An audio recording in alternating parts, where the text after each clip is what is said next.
Alrighty then, gamers. Merry Christmas times. Before it's time for the big red man to come over, we're gonna do some FT7 show matches here on Bounty Hunters tonight, a couple of days before Christmas. So, name of the game here is gonna be Guilty Gear Strive. The format, first to 7 wins, as mentioned earlier. Skill-based matchmaking applies to all of our matches, and we're open to players of all skill levels to join. Okay, I'm your host QK. Let's see what's gonna happen tonight. So we got a lot of Potemkin for sure, 3 on the menu, lots of Eno as well, 2. Out of those 2 Enos, Light on the last matchup slot is gonna be making their debut. Otherwise, the roster is going to be familiar Bounty Hunters faces all the way through. Lots of Finnish players showing up tonight as well. Let's see what's really interesting on the schedule. I mean, a lot of these matches have heavy hitters as one of the participants. Starting with a couple of Potemkins, we got Johnny, we've got Potemkin Soul. There are a couple of outliers or a couple of lighter tempo matches maybe, or maybe not. Like even Alpha versus Bridget is gonna be quite high tempo, even though you don't necessarily see like the heaviest hitting combos.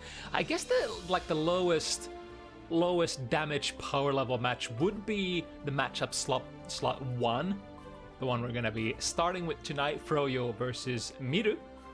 Miru, of course, super avid Testament player, but has been playing this character as well. I think Venom and Testament share a lot of similarities for sure, both being like a long-range projectile character that kind of transfers, or rather tries to transition into pressure from there. Let's see. There was some question on the Discord side.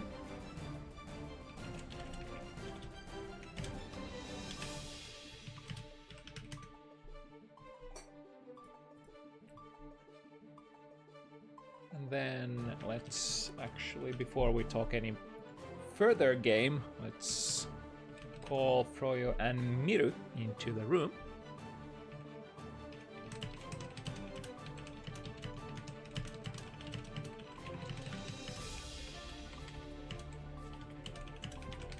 And get our ID as well. There should be all the preparations. Okay. So Eno versus Venom, sort of similar characters in the way that both of them would love to mix up, although how you get into that mix-up between these 2 characters is very different. As we mentioned earlier, Venom can play from far away, try to set up projectile coverage with which you either knock your opponent down, push them into the corner, or approach behind, taking as little risks as humanly possible is usually the name of the game. On the other hand, Eno, even though Eno does have some long-range pokes as well, this character doesn't really excel at range at all. All of this Eno's power level is when you get to the opponent's guard and get to mix them up. It's kind of like a character who, I guess she put all of her skill points in pressure and especially mix-ups. So when you get in your opponent's face, that forward dash will put you airborne instantly, giving you access to instant overheads. But of course, to sort of, let's see, there we go, we got our interface online as well. But yeah, it's, what was I saying? I already forgot, train of thought, ADHD. Yeah, it's like you kind of have to play this haymaker kind of neutral as Eno, where you can engage, you can attempt to skip neutral, but a lot of your things are very committal. So when you use a special move, stroke the big tree, use one of those air dives. If they hit, great, you're in the mix-up position. But if not, you sort of expose yourself to getting punished if the opponent knows your trajectory and knows what you're gonna do. So completely two clashing kind of ways of playing neutral. One, huge committal, and the other one, usually a little bit more safe. But let's see how the player expression comes into play, and if, you know, how safe the opponent or the players want to actually play it. Starting with the projectile zoning, kind of have to somehow manage to get through this to be able to win the rounds for Ino. Oh, speaking of those long-range pokes, that 2S counter-poking. Some sort of startup there for Miru. And there we go, commitment. However, Miru was able to block in time. And those stroke the big trees. Never, ever plus on block. The heavy version is, you know, minus but safe usually. Whereas the S version, very fast but puts you in a punishable position a lot of the time. But now Froyo has been able to get the wall break and a lot of resources riding on the back here. One touch could be it. Goes low and there is no way for Miru to escape anymore. A little bit too short on that burst, but we'll be taking that to the next round. Started with a 2S counter hit confirmed straight into wall break. Do we? Yes, we do.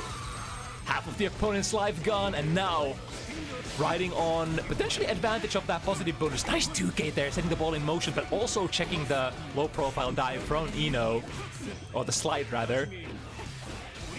Finding an angle, having spent 50 meter on this pressure. Got the tag on that jump, but then the stroke the big tree again. The timing of that is super important. See this, for example, this kind of ball where you can set them really close to the ground and send them super, like, hugging to the ground towards Ino. Those would kind of collide with stroke the big tree. But on the other hand, if you set up low balls like that, you're much more open to, you know, just getting 6-6'd by Ino. And again, good timing there, diving under the balls. And Froyo should get the game here. Doesn't even need the super. 1-0, wham bam. Here to slam. While not giving a damn is what Froyo is about to do here. Let's see if Miru has something to say about that. It's much more methodical and slow gameplay for Venom for sure. So making mistakes on the Venom side does cost you a little bit more than on the Ino side. Even though Ino does take quite a bit of damage. Guard Crush here. Ooh, got the crawl counter hit and Miru immediately burst out of there. Now it would be nice to get some real estate here. How did the stroke of victory actually ends up missing here? Another carcass raid. Those high angles, what is the normal that Miru has been using to put those balls in motion that have been catching Froyo's jumps quite actively? Trading there. Ball versus note. Ooh, that was a nice chemical lob there. We're gonna go full screen super. Doesn't really lead into much, and now that is gonna be meter that Froyo will not have access to for at least a while. Not only do you spend the meter if you use overdrives, you also go into meter building penalty. Like look at this, Froyo is completely dry because she was forced to block some stuff with FD as well. Speaking of the FD, it just takes all of Froyo's meter away. Can we make this comeback? Any hit would kill. Ah, we got in there. And now, from a successful hit, this should lead to a wall break from 50 meter. I wasn't able to queue up the super, unfortunately. Miru still has a chance here. This might actually, yeah, I was about to say, this should be Miru's advantage. Venom with that fast stinger, absolutely favored to take the round. Couple of those on block without FD, and you basically have enough enough chip damage mounted. Being good, the zoning has already been taking like 40% of Froyo's life. One ball in the field, sending Dark Angel, trying to intercept, but very nice angle here, very patient angle, jumping and then not committing afterwards. Takes a little bit of chip damage, but the Dark Angel has been dealt with for now. Another one. Should get some mix-up from this into an empty low. Got him! Forcing Froyo to burst. Sniped them out of the 6C with that stinger. Ooh, that was a good trade for Miru. Especially since you're still basically full on life. Lost friends with the carcass raid again. What is this angle? The Q5 actually going under chemical love. Was that what I saw? Another opportunity to summon more balls into 5D tap. very different kind of game plans here for Miru, how the corner pressure was played. On the first Dark Angel, we went for the high-low mix-ups, played the empty low there. On the second one, was like, nah, I'm not actually gonna go in. I'm gonna set up more balls and set up basically a chip potential kill here. Retreat here, starting with the stroke the big tree under the balls once again. It's kind of high or low kind of a game. Ooh, just barely able to hit with that heavy stroke the big tree. I get the wall break as well. Very nice. Froyo starting strong again. We still have all of those burst resources as well. And as we know, Ino does have pretty strong use cases for that red wild assault. Can basically break the wall from anywhere on the screen if you get a good hit. RC to keep on pressure. The jump D finds its mark, then into nothing. I think jump D without any cancel is minus for Ino. So balls on the field. We still have one carcass. Raid actually does not reach the opponent, but using it to bounce the ball back at Ino. Oh, very well placed. Chemical Love actually threw all of those balls. Snipe again. Where's the entry? Air dash from up above and goes for a Chemical Love to catch the backdash from Miru, trying to build a little bit of distance. It's always like a little awkward when you get sort of into this mid-ish range against Ino, because like she has a lot of good buttons for counter poking, especially the heavy buttons, 5 heavy, 2 heavy, and then we've seen the 2S already, which reaches absurdly far away. Maybe a little bit too far away for her own good. Low dash into a low. This time we're gonna go high into plus frames. Guarantee the pressure going. That's another way that you can definitely spend your meter on the Ino side. Go for your jump D mix up, then spend the super that puts you at full, the air super that puts you at plus frames, and go for another mix. Costs a lot, but you know, in Guilty Gear Strive, if you do manage to get the wall break, it does put you in positive bonus and allows you basically to regenerate all of that. Checking the stroke up between minus frames with 2K here. Miru taking the burst. A snipe on the note as well. Note would be kind of nice to get out, but unfortunately this is like one of the hardest characters to make that happen. Yeah, no, exactly. Miru is able to react to that note startup and then just snipe with the super fast Sonic Boom, which is Stinger. Ooh, got caught! And we have so much meter here. Got the jump D, but that's an interesting. So you get a black beat there if the opponent does not block during an airborne state. I'm actually not 100% sure how that mechanic works in Strive. Good use of FD, pushes herself far enough away to get out of that pressure. However, the QP 5 hits from a mid-range, allowing Miru to keep the pressure going. Cox Raid plus frames, trying to snipe again. RC to go under. Chemical Love. And again, that sort of, whatchamacallit, the ricochet shot by the floor. That angle seems to be really good against Ino. And again, it catches Froyo. Even though you kind of jump in and block, you still get pushed quite far away. The 5 heavy ends up whiffing, and a snipe here. Back to full screen range by that Stinger. Jumping forward, trying to find the entry. There we go. Burst is available. Uses it. But now Froyo maybe has an advantage in terms of resources. Tension is piling up, and we got Blue Burst coming up here as well, which Froyo might end up having to spend here. Nice, well placed. Slope the big tree, slide the big tree, or do all kinds of stuff to the big tree, whatever the big tree is. Don't tell me, I don't even want to know. There might be something dirty considering it's Ino here. 3-1. Stroking it, whatchamacallit, precisely, meditatively, only once, gently, when it counts. Mankind knew that they cannot change society. But yeah, I'm really impressed. I've had very little experience for... I wonder if there was a mistake. The 2P usually goes into Stinger, but might have been a mistake there on the ball summon. Plus frames once again, got the backdash with the blue wild assault. And again, a really nice angle. No real body home here as Miru takes the air while the balls hold the ground. Cancel into nothing, and Stinger once again puts Froyo full screen. Nice interception with the jump. Heavy, I believe that was. Ricochets back and forth. That was a little combo there. Ball to ball. Oh, I think Froyo's diving. No, was able to FD cancel there in time. But now this chip damage is slowly mounting up. You can see Froyo holding onto that FD for dear life, because all of these projectiles, they deal a little bit of chip damage, and if you take like roughly, I don't know, 10 or 20 projectiles every single round, that's a lot of chip damage. That's like probably like 100 health worth of damage there, which is like 1/4 of your life bar. So you kind of have to be very strategical with your meter usage. Like how much health do you want to sacrifice? Oh, I hope that now we get a 2-hit heavy counter hit. Lots of damage dealt back into the zoning game. 50 meter in the side of Miru will be able to RC and sees that we have an opportunity to poke Froyo out of the ground before the stroke to victory goes online. 2K missed. Oh, here comes the air approach. 2P on the landing. Nothing relevant starting yet. Nice 2P once again, or is that 2S? Miru forced to use the burst once again, and a good snipe here on stroke to victory. Finds the overhead, knocks down. Ooh, but a slight mistake there on the pressure, getting thrown backwards, and now it's time to take the angels out of the dark kind. What was this setup? Maybe there's a like forward walk from Froyo's side, which ended up making Miru cross up. Unfortunate mishap there.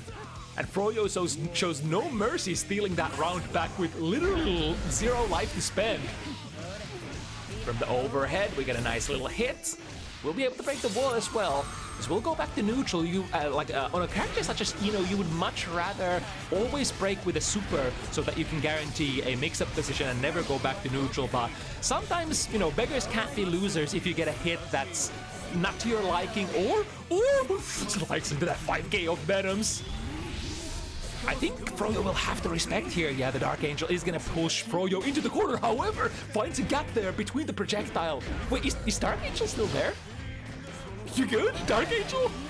Are we home or are we not? It's like, door is open, wanting to leave, but not sure if we're going to.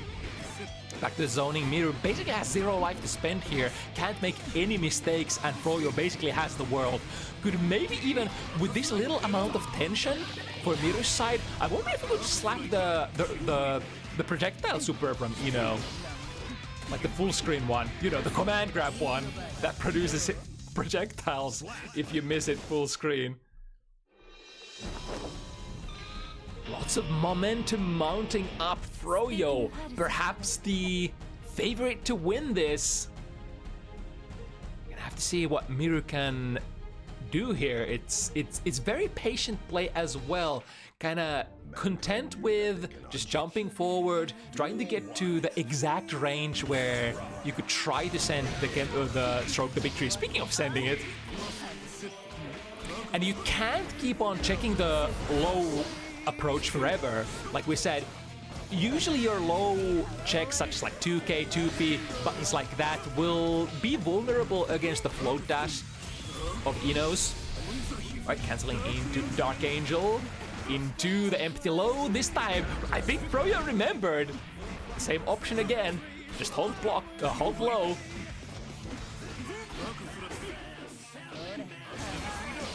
Very aggressive burst here. First time the Miru actually goes for this to keep the corner. This kind of makes sense because Froyo doesn't have a burst out of the corner herself. And Farsi again tries to go for this setup, but I wonder how it's supposed to work. Both of those times have not worked out for Miru at all, and now getting punished once again. Big hit coming in for Froyo. And 50 meter where that came from. We could go for an air super again, and we actually do. Still with the positive bonus, we'll be able to build 50 more. Oh, this is looking tough. Unless Miru gets a hit right here. Blue burst is available as well. This would probably be an okay one if... Yeah, that's a good choice. Sees that Miru is kind of open there. off the drift, just go for your 5-framer. Check them so that they won't be able to do anything. Go towards the corner, let's see the pressure again. Last frames for the carcass raid, which is this special move, which sort of ricochets the ball from the ground. A very classic pressure extender for Venom in pretty much any version of Guilty Gear. OTG hit from... Oh, wait, what am I saying? Interesting setup there. So getting a throw between the, I think the Grobokai head from the Dark Angel. A ball still stops Froyo from air dashing. And there we go. Miru needs exactly rounds like these. If you manage to contain Froyo in the corner without, you know, get out of the jail card, nice 2K here. Checking the ground approach. Then Froyo comes in from the sky. Nice interception there. Tried to go for, I think, heavy version of the stroke the big tree. Just got interrupted there because of the slow startup. Ooh, got a nice flop here, summoning an extra ball. Tried to go for a Q5, however, Froyo already sliding under and using that red wild assault coast to coast as we were talking about. Break the wall, 50 life gone. Life situation is equalized. Miru would definitely love some real estate here. Ah, was able to churn the super.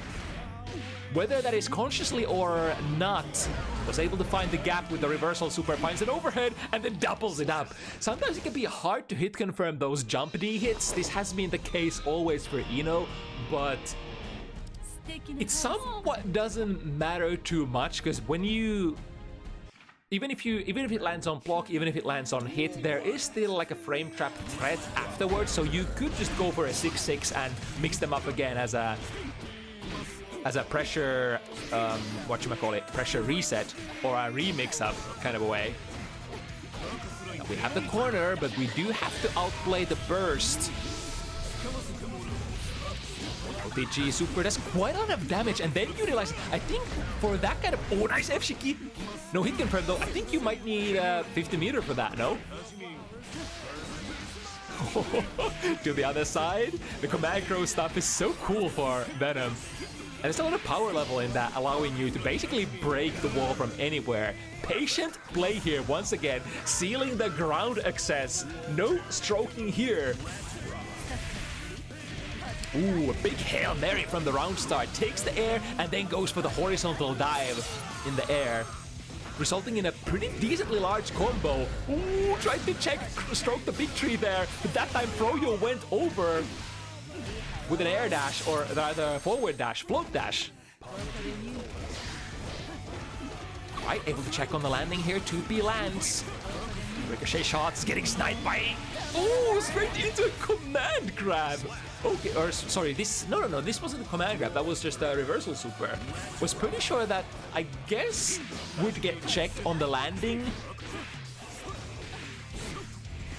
It is a super that produces plus frames per Ino, but there's a little bit of a problem if you use it on the ground. Maybe that was maybe meant to use it in the air actually there. Right, burst that's been used for Miru. Send the Dark Angel. How do you get over this? Are you gonna jump? No, Froyo is just gonna patiently take it and jumps under the gap. Still forced to use the burst to get out of the corner, but now 50 meter. One hit could be a run back. We've seen Froyo do this a lot of times. The life is flowing, ebbing out of actually both players' life bars. Here comes Froyo. Nice check there. 2P anti-air. Definitely works against Ino. And then a check with the far slash. Far slash had a really nice move for Venom. I think the biggest problem is that he's one of those characters that can't really convert his far range pokes too well, such as the far slash. So if you hit it like at a maximum distance, you would need to get it like a counter hit, or sometimes even a counter hit won't do if you're just way too far, as far as I understand. Good 2K check again, but you need multiple of these, and here comes Froyo slamming herself in the overhead. And another overhead wall has taken a lot of damage, but Froyo is ready to convert into the wall break with the 50 meter. And now, mix up time. Was maybe trying to bait a YRC there with the 2P tap. Able to get a bluff in, summoning all the 4 balls and getting decent value out of it as well. No hard knockdown though. Time to play neutral, but I think Miru probably completely okay doing that. Sending a ricochet ball, forcing Ino in a trajectory where the Dark Angel must be blocked, and that is a checkmate. Looking like Miru definitely coming online towards the end tail of the set. Can we keep this up though? Like we said, one false move and Ino can be basically on your ass, mixing you up. Ooh, very far range too as their counter hit as well, going into a big combo. Nice, able to hold the air momentum into super. And now overhead. I think Miru was trying to mash there on the re-hover dash potentially and got frame trapped. Yeah, jump D is a cool button like that. It kind of works as a frame trap as well in the case that the opponent is kind of expecting you to land and go for another air dash. Another corner pressure, good 6-speed there. A little Wild Assault, giving Miru lots of frame advantage. However, the Chemical Lab from downtown momentarily halts the momentum of Miru's, but we're back into the zoning. As long as those projectiles exist on the board, I think Froyo is blocking here, but we'll have to take the mix-up again, or rather, I guess not mix-up this time, but push into the corner and pressure extension. At the snipe here, Froyo still a little bit hesitant. Like if you don't have enough frame advantage, you can't really just 6-6 your way in. The opponent could 6-speed you, as we saw from Miru early. Hard knockdown, 50 meter, full burst. What do we do, Miru? What do we do? We have to use it here. 6B hits as a counter hit. No big combos, but I think getting pressure is one of the best rewards. Finds the float dash, or rather the hover dash, into a low though. Every single time this witch comes at you from the air, it's gonna be mix up for your life. Unless you're ready to sort of anti-air her out of that float dash, you're gonna usually have to block a very nasty high-low mix-up if she gets there. Sending the ball with the momentum, this time not able to check the stroke the big tree. Costing Miru the burst very early into this potentially last game. Ooh, that's a very nice angle for the counter hit. Forcing Froyo the burst as well. That would have gone through the wall for sure. And Miru had the resources to make it happen as well as a hard knockdown. Life is once again flowing out of Froyo's life bar. I think that was a trigger for Miru to go for this setup again. Checks into the bar slash. Opponent respect. Again, the Q5. Look at the Q5. It's low profile. Sending the ball from a perfect angle. No stroke the big tree for you this game at least. But what about the potential 6 more or 5 more games that are to come? Even if you win this one, Miru in a little bit of a pinch, even though he is on the driver's seat on this particular game here. Good block on the frame traps. Ooh, able to dive under. The ball looked so low, yet Ino still ends up low profiling it. And now big rewards. Hard knockdown, wall break. We got everything ready to go. For players at half burst level, probably not in the market to use any of that from either player's side. Taking all of that burst resource to the next round. And now finding a counter hit, getting that nice counter hit conversion into Q5. Again, not the most damaging conversions, but that's sort of the fate for characters who have really good neutral zoning. Able to snipe with the Chemical Love, and 2B goes online. Not even a throw, just goes for the 5-framer instead. Balls of Steel here. 2S checking the float dash. You can definitely anti-air with that, like sometimes. Which type of the airborne Chemical Love, I think that was. Finding a way in, burst here from Miru. I think this is good. We still have a life advantage. And we could potentially end the round, or rather the game right here. The combo doesn't quite work out, and the backdash caught again by the Chemical Love.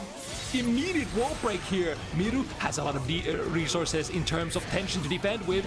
Got caught by the the mad love.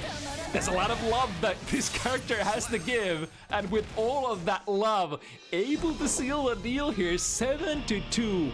Bam!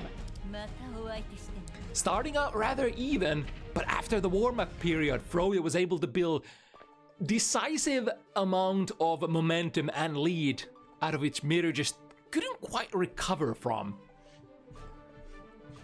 Definitely more momentum-heavy character here, Ino, which is kind of like the favored way to play the meta, if you will, in Guilty Gear Strive. But definitely super cool when we get to see characters such as like Venom and Testament. And that zoning looks so good. Like a lot of Venom players that we tend to see are, I think, a little more stiff. It just doesn't flow as well as how Miru is able to sort of weave the balls in, send them at the perfect timing. But yeah, you can only keep zoning so much in a closely zoomed game like Guilty Gear Strive. Alright, next up, this is probably gonna be the highest skill level matchup of the evening, the top skill seed, if you will. We got Uncle ZoKHiZ on that Potemkin, and then one of the toughest Anji players that we have in the region. Now this is interesting because ZoKHiZ has played, I think, against Anji 2 times in a row already, and this would be the third. And overall, I think has had to face a lot of Anji while playing Potemkin on Bounty Hunters.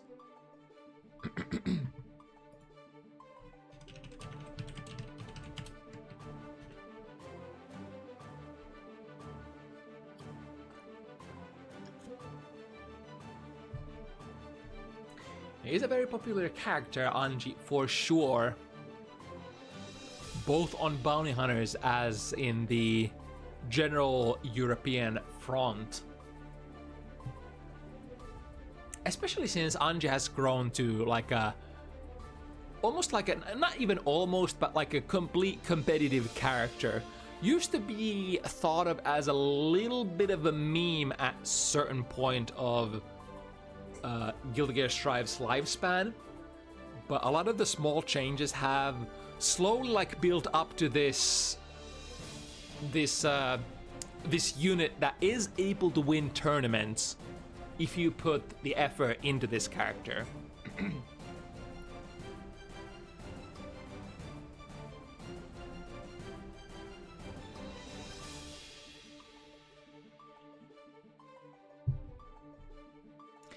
Two characters who have some very unique ways of dealing with the neutral.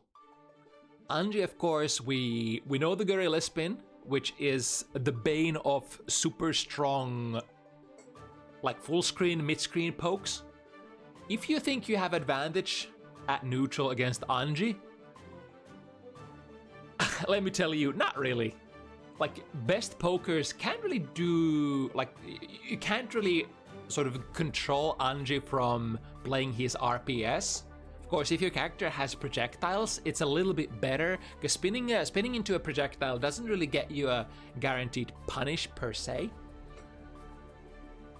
If your opponent's zoning is based on strikes, then Anji always has a potential sort of RPS option to beat that.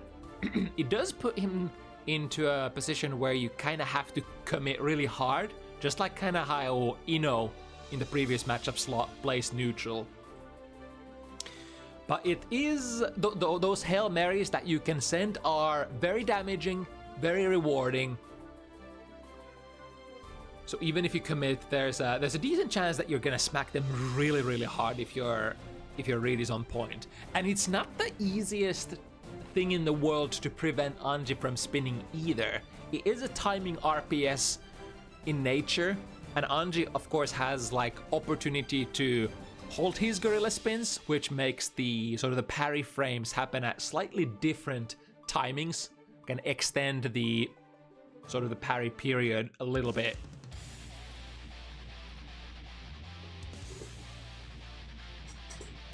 Two characters who do enjoy close range pressure though. Of course, Potemkin being the grappler, wants to get in there and mix them up with command grabs. And Anji with pressure strings that build meter really fast, so you can keep up your pressure for a really long time if you already like manage to get 50 Aatreus just from like a couple of pressure resets.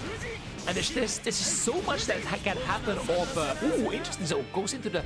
Was that like an instant kata cancel to get the wall? That's kind of cool. Right, with the instant air dash, safe jump. Potemkin no longer really has like a metered reversal out of pressure since the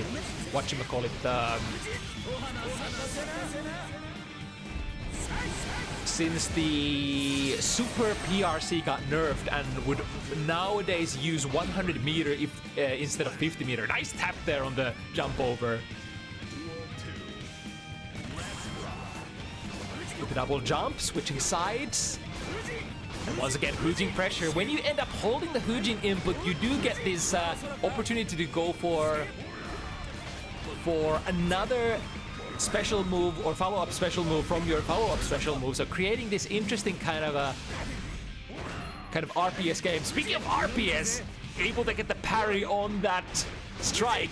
And now Aatreus on the hunt, very high on meter, but ZoKHiZ also unleashing his metered option here. Yeah, I think that's pretty good. Get the grappler off of you with your massive amount of meter that you have left. ZoKHiZ going for a little bit of a burst bait here. It looks like Aatreus not quite ready to bite and might not even have to bite. Well, won't be able to bite after this because that Potemkin Buster getting a little bit of Finnish memery in there. Potemkin Buster's gonna smack dab them out of that round. Once again, the hold, special pressure, allowing Aatreus to build that 50 strategical meter. Tried to cut them low, but ZoKHiZ was hard committing to that jump out. Nice light head catching this butterfly startup into a throw. Once again, butterfly Oki. A whole lot, I guess, that Potemkin can do against that. The close range pressure. ZoKHiZ trying to push the opponent away with the FD. This is kind of the grappler life. A lot of the time, you can't really bullshit yourself out of the opponent's pressure strings. You're gonna have to block a lot of pressure. But at the same time, you do have the life, the EHP to block a lot as well. Aatreus getting first game though. Able to push ZoKHiZ into the left corner and never really allowing man to leave there. Ooh, got the counter hit. I think that from the stagger state, do you actually get to go into passive? Sorry, into command grab. Jump over. Ooh, nice. Got the far slash counter hit on the way out though. However, I think Potemkin doesn't have a lot of conversions unless you. What do you even get from far slash? Do you get like far slash 5 heavy and that's it? Unless you're super close. Ooh, got them with the reversal parry, and this should break the wall as well. So big advantage here on this round for Aatreus. ZoKHiZ does have some resources to defend with though. That was a lot of steps to walk forward. RC option select from the throw, but not quite able to catch Aatreus after the jump. Right, the 6 heavy, getting a counter hit. Can we get a big boom? I think ZoKHiZ is one of the, or you know, the 6 heavy counter hit starter is one of his favorites for sure. Speaking of counter hits, we I think should kill with this. Can force a wall break. Yeah. And the heat extend, always forcefully breaking the wall. As long as you're close enough to the corner. Okay, disengaging into a counter hit 2S from the stagger against the Buster. And now looking for potentially one more hit. That's a big hit. Cashing out with the Gigantor. This is super close, but I think a lighter character would die here, but Anji should still survive with like 30, 40 life to spare. Maybe a little less, maybe 20? Able to dance. I think ZoKHiZ tried to backdash there, but it's so hard to escape unless you are a character with an inward reversal. after you FRC the parry strike. Okay, ZoKHiZ finds the long range hit, 5 heavy. I think one of the first ones that ZoKHiZ has been able to land. Surprisingly good poke, but a very high commit kind of a maneuver. And you don't necessarily want to swing with that too much because you're facing Anji, who could be spinning towards you. Ooh, speaking of spinning, if you spin too close, I'm gonna grab you. That's a cool feature for characters who have a lot of damage in their throws, either, you know, being able to combo after a normal throw, or just having like a nail in the coffin kind of a command throw that Potemkin does have. Good hold, however, the very late PRC forward. Caught them and able to go into the super as well. Now, Potemkin is gonna survive here. This is one of the lowest damage supers in the game. And of course, Potemkin, one of the highest health characters as well. Into the Buster, looking for one more. Ooh, ZoKHiZ is saying, we got this. Do we got this? Is this scaled enough? Or is this actually gonna be it? Send them down from the heavens. It is gonna be enough. So good presence of mind from ZoKHiZ. Able to recognize the kill and end the round counter. Hit 6 heavy. I think you have to be a little bit past the round start to be able to get the full conversion, right?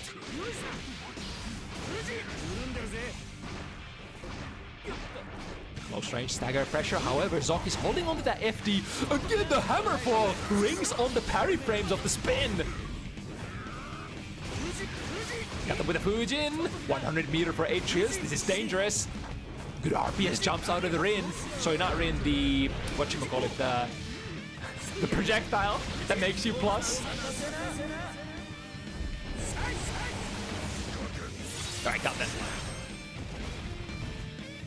What is it? It's Rin's the overhead, Nagi is the low, and the projectile is, what is it called now? Aphasia. This early to my lifespan. Shin, that's it. Thank you, Anji. That's the one. Once again, Rin finds its target. Can't really be converted into much, but it does give you close slash Oki, or 2 heavy Oki if you will. That is certainly available in the newest version as well. Now that Anji's 2 heavy is completely different kind of button. Basically a plus frame printer if the opponent blocks it.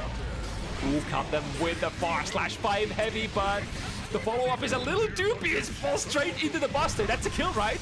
Boom! Shakalaka! ZoKHiZ taking the lead here. Very, very close though. The rounds have been basically up to like a last touch RPS kind of a beat up until now.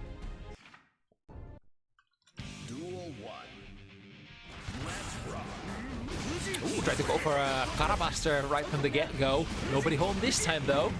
And then, I think that was an attempt to go for Rin. The Rin has been hitting, the overhead has been hitting ZoKHiZ quite a lot, but this time ZoKHiZ is like, nah, I'm gonna trust the plus frame. Oh, okay.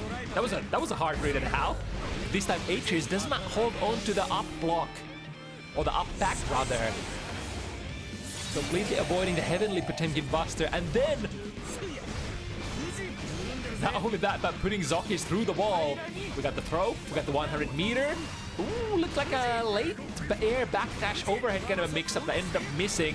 No worries, we still got juice where this came from. ZoKHiZ with the double jump from a very peculiar angle.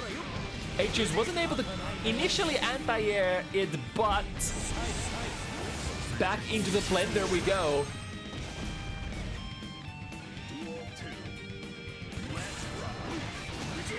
Ooh, interesting. What was that? What was the button from Aatreus? ZoKHiZ sent a 5B jab from the get-go, and Aatreus was able to counterpoke that. Good check there on the armor break. Where's that hammerfall break? That's the one. Much more minus than in previous Guilty Gear games. Ooh, with 100 we can do the old and golden kind of stuff. But now ZoKHiZ in a little bit of a pinch, running out of life, and 100 won't be able to queue up the super to get the wall break with hard knockdown. ZoKHiZ able to jump over Cole, putting you on the ground, but is that not plus? Tried to go for a reversal parry with ZoKHiZ. Casually reads, sending the Gigantor. If you get hit, you are dead. Dead.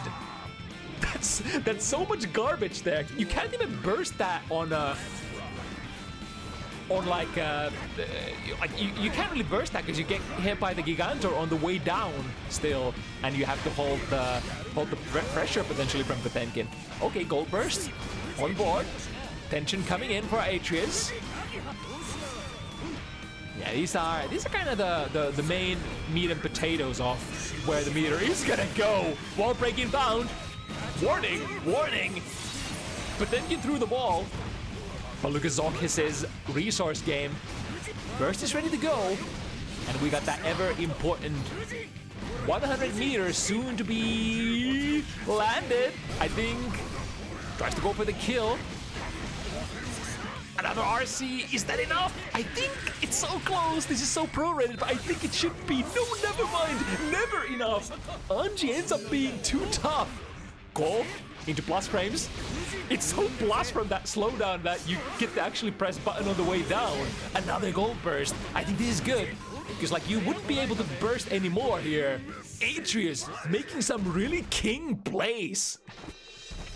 So the reason why Aatreus went for the gold burst here is that with that little amount of life, you basically die from any hit. So if you want to use that, and if you don't want to use like deflect shield or something like that, you would have to burn it right here, right now. Getting that positive bonus basically was the sort of quotation guaranteed checkmate. As ZoKHiZ was never gonna get out of that corner position with the positive bonus gain from that burst. Alright, fighting Rain once again. Backdash from the 2 heavy. I'm not quite sure how many active frames there are on that new 2 heavy. Probably less than less than close slash, right? Ooh, again reading the reversal parry. ZoKHiZ, OTG, not enough. Ooh, 1 hit point. Counter hit.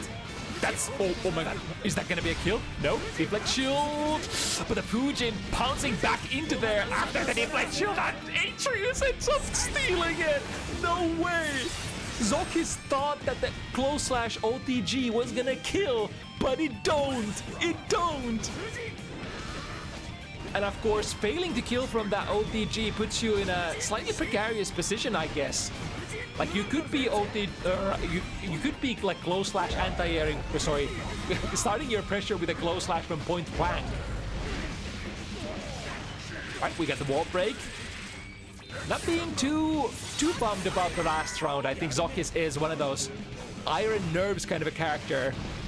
The 5B does get parry framed here by the spin. Ooh, great choice here. Goal. Putting ZoKHiZ out of the sky. ZoKHiZ the 100 meter boom. Is the burst gonna come out? Goes for basically the best, the next best thing to a hard bait. Letting Aatreus have 1 normal to burst. And if you don't, well, you're gonna go into the super animation and the burst is no longer available to you. But holding it to the, oh, this time got the backdash. Aatreus have been doing that quite a lot, and some of those backdashes have worked out, some of them haven't. Now the meter is gone, whipping that reversal parry. ZoKHiZ is in. Ooh, gold burst though. Never mind, we got the tension back. 100 for Aatreus. That's the power of gold burst. Fix your meter problems in Guilty Gear Strive. $9.99. Just get a positive bonus, and you're gonna build it, right? Good bash there on the slow Garuda startup. Can't really do that unless you have like a, I guess like an Oki situation or a lot of frame advantage to go for it. Close slash into Garuda is still mashable, right? Which is what Aatreus ended up doing here. It is dangerous though. Probably can't see it happening, so you would have to take a guess that that's what the Potemkin player wants to go for, wants to guard crush you. Got the in. Ooh, nice backdash against the close slash. We're dodging that. 6 frames of actives for close slashes universally in Guilty Gear Strive, and 6 frames also consequently the big bloody invulnerability amount on those backdashes. So definitely doable. Again, the backdash works versus the too heavy. I went for it a little too early, I think. I want to check the active frames. Let me see, my phone has 1% charge. Let me get a quick check on that. Too heavy is only 4 frames active, right? So it is basically a lot of actives, but not quite as much as close slash. If you're the big Hail Mary from the round start, didn't even have the meter this time to RC it. Sometimes you're just so sure that it's gonna work out that you send it. Ooh, I think that was a close slash starter though. Spending the right wild assault to get the wall as well. Boom! Half of your life instantly evaporated from that close slash. Even more, 60%. Yeah, Anji definitely ain't one of the characters who lack damage. Shin plus frames. What next? Got caught low. ZoKHiZ has no other way but to burst here. Wire C to nullify the guard crush pressure. And a good frame trap here, delaying into the 5 heavy. Caught ZoKHiZ pressing something. Aatreus, after that super even situation, has picked up some strategical steam here. In a lead 2 games.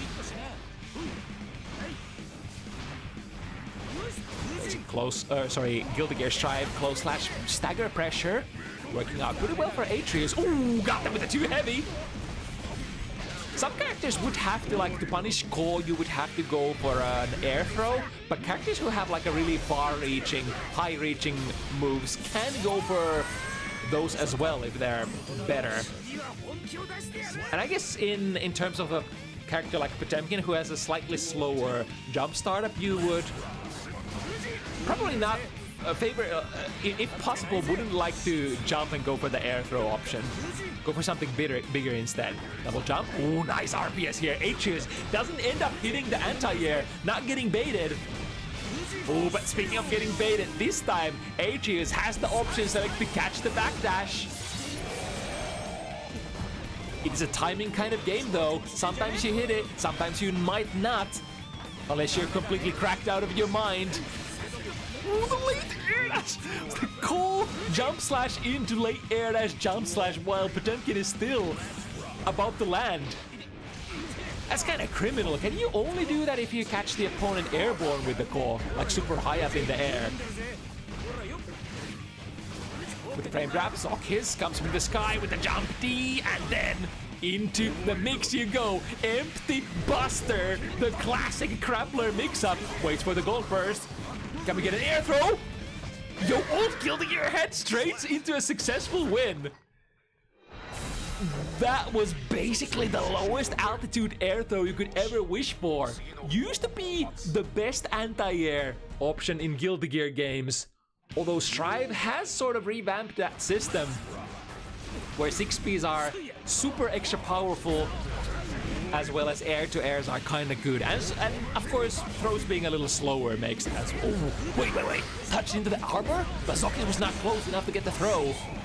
Powering through the butterfly, at least the first hit with that armor. But the second hit is a toughie. Plus for instance, Shin. Find the overhead with Rin. This time no backdash on the Ogi by ZoKHiZ. Which is probably a good idea if it's of course you could test the opponent, like do they have the setup to call out the backdash consistently. Consistently is the key word as well, because if they catch it like maybe half of the time, maybe it's worth for you to gamble if you're a character who has more health and more damage. Nice RPS there, and the combo ZoKHiZ gets the optimal looking conversion as a punish by jumping into the Shin. Oh, good check on the Hammerfall break though. ZoKHiZ with the plus frames, once again breaks in front of Aatreus, but he's not gonna buy that. Not gonna take it. But there's only so much you can do when you're so little on life. Oh, another opportunity. Oh, ZoKHiZ once again sends the big hammer fall. But Aatreus, he really do be spinning. Double jump into jump D. This time it's Aatreus who gets the air throw. That is the butterfly. Fujin into nothing. Then into a low. FRC forward. We got them. That's basically the same kind of stuff that Kai tends to do to you. Sending the slide and then does a very late FRC forward low to in order to like catch you. ZoKHiZ should be alive here for now, but the life advantage is, yeah, it's just way too much for Aatreus. The discrepancy here, ZoKHiZ would have to, I mean, it's just 2 reads, right? But getting the initial read to get your pressure rolling, that's kind of the hardest part of Potemkin's game plan, especially if you're close range pressured in the corner. Because like you don't really have any reversals. You have your 5-framers, like you do have armor on your Buster and all that, but in the end, a 5-framer is a 5-framer. Ooh, got them with the backdash PRC mix-up. And positive bonus, can we win? What was that counter poke? Too heavy! Caught! Aatreus doing something! Too bad we couldn't completely convert that. Maybe that was a miss input that even ZoKHiZ wasn't expecting. Yeah, Mega Fist getting punished from the round star. Very committal tool is that one. Trying to take their turn after the Nagiha. Another very awkward frame kind of situation for Potemkin. If the Nagiha is spaced on Anji's side, it is minus a lot, but Potemkin is a character that just doesn't have a button to catch you. Like, if you can't Buster in 5 frames, then, I mean, tough shit. You can't really do much. Other than trying to press your frame advantage. Ooh, mashing 2P into the Buster. That's a no-go zone. This time ZoKHiZ choosing to not go as deep with that hammerfall break. I think that's probably like another layer of the RPS, because like Aatreus wouldn't be able to react how deep ZoKHiZ goes before he breaks, right? So you break outside of the 2P range and then catch them pressing buttons. Try to kind of do something similar here, but the Buster again a little bit too far to reach. And now the close range dagger pressure finds the hit. Immediate cancel into the super. And the tension situation looking really good for Aatreus, considering we're going into positive bonus here. Deflect Chill doesn't do anything. The Hujin just sends so much momentum forward. Both players respecting out of the clash. ZoKHiZ breaking the guard. Close slash, burst through that. ZoKHiZ with the dive kick, jump D, delaying the momentum, making Aatreus' initial anti-air whip. But is this gonna be enough? Super, I think this should be enough. Multi-hits, boom, boom, boom, and then the 50-something... Is it like a 50 between... There's like a... Is it like a random modifier how much damage the wall is gonna do? Is that what I remember? I think there's some variation between like... the ending damage when you get a wall break. Ooh, wait, what? Huh? Why did the throw whip there? Too far?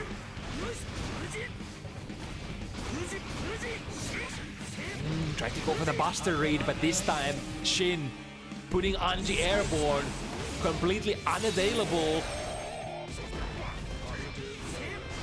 Aatreus on fire here. Canceling the minus frames into more pressure. God, we have so much juice. That was 2 FRCs. 6B a little bit too far to connect on Aatreus that time. Burst has been used. Nagiha finds its hit, and in the modern patches that converts, that computes, and that slams. Deflect shield into, we got the meter here, can we Buster? Well, I mean, we kinda can after in the follow-up situation, and I think I heard the click. I think I heard the click there.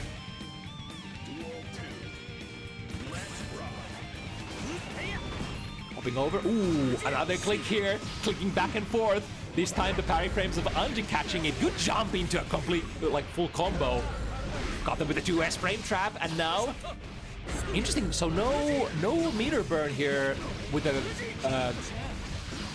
mirror combos. Good block on the overhead, however, we're still not done, and the FRC is kind of nasty in that it doesn't even spend full 50 meter. Help!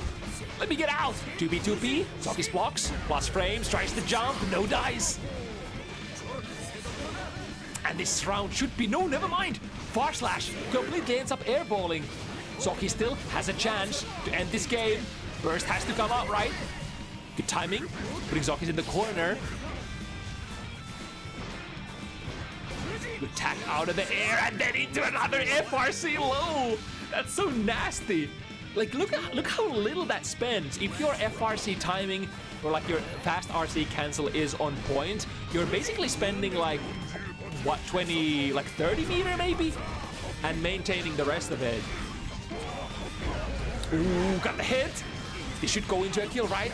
Unless 6B, that must have been a miss input of some sort. Sending it, but that's gonna be a punish. ZoKHiZ still has a little bit of life to play with. This combo could kill. He has 100. We can go FRC here into, or cancel here. No cancel though. Okay, so we're just saving it into the next screen. Fair enough. Checks them with the jump B. And the throw is gonna be the nail in the coffin. Aatreus, very close game. ZoKHiZ almost living there. But not quite. That was quite the check. So Aatreus was coming in from the air. ZoKHiZ ended up slowing down frames with PRC, but then Aatreus already had queued up a jump B that basically made Zog unable to press anything. I'm not sure if you could even press 6B there if you had the read. Very strong Anji gameplay, as expected, by Aatreus, taking it 7-3. Now, next up, we're gonna have a couple of intermediate level matches before the sort of momentum picks up again towards the end of the event. Next is gonna be more Potemkin action. We actually got 2 more Potemkins on the roster, and one of them being Freygarr.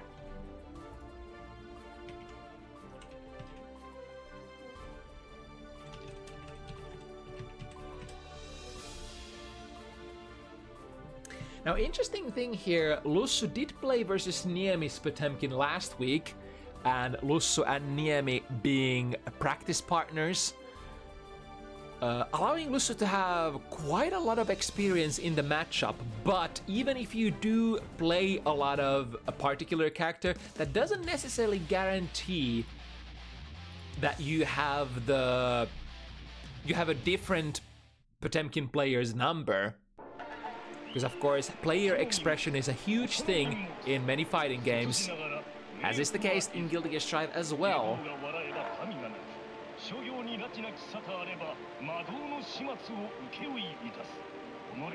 We're gonna have to see how that prior Potemkin experience translates here. Potentially playing against another Potemkin player for the first time. In certain ways, like if you're too attached or like too accustomed to one Potemkin player's or either one character's player's playstyle, it can end up backfiring or playing against you if a different player of that character plays this just like completely differently. Straight into Garuda. Got it with a close slash, doubling up into Buster, and then trying to finish it right here. Is that gonna be enough? Wall break? I think it should be. Multi-hit here, and then forcing the guard, forcing the wall break. That was really nice sequencing for Freygarr. Starting with the 9-framer, one of the rare characters that can basically check the opponent from pressing any buttons at round start is that 9-frame far slash. Ooh, bait the burst. And here comes the pain train. A lot of damage done. No 50 meter available.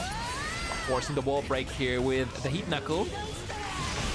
Sending gun plus frames. We'll be able to get the far slash, but far slash not necessarily the the most premium pressure starters, and Freygarr 6-being into the right direction. Wow! That is already boding pretty well for Freygarr, understanding the drive-by Yosens and the instant air dash over your head Yosens kind of function, which requires you to, like, if you want to anti-air, if you want a 6-speed, sorry, hiccups. I've been getting a lot of hiccups recently. Is my brain getting enough oxygen? Am I forgetting to breathe? Alright, let's do with the wall break. Oh, got them with the 2D anti-air. Could use the jump D here, but good spacing for Lussu. Look at that.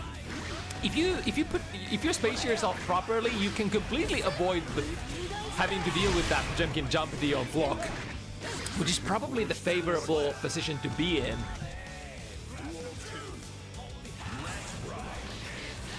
Jumping forward, jumpy, jumpy.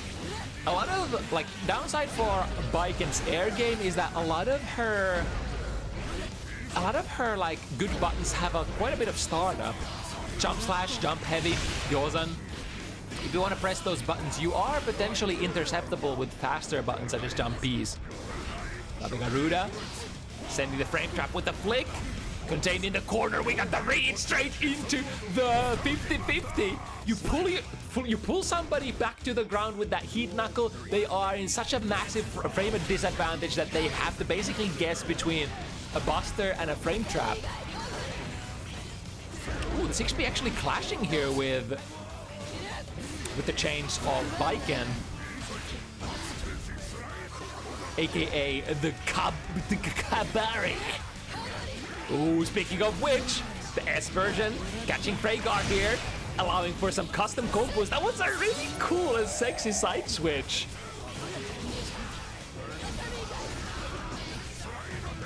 Because, like, Baiken is definitely not one of those characters who has, like, infinite wall carry. So in situations like that, oh, got them with a... Wait, how much damage does Lightheon even do? Does that kill? It's definitely not that much. Sending the armor move from the get-go. Can poke through basically everything, including that 9-framer for Baiken that we were talking about earlier. But if it's blocked on the ground, you do put yourself in a close slash punish. Ooh, no fear. Throwing backwards with that increased throw range. Here's a good super. You gotta be really careful if the opponent character has long-reaching reversals, be a DP or a super. You have to space yourself really well with the Garuda to be able to, like, clash through.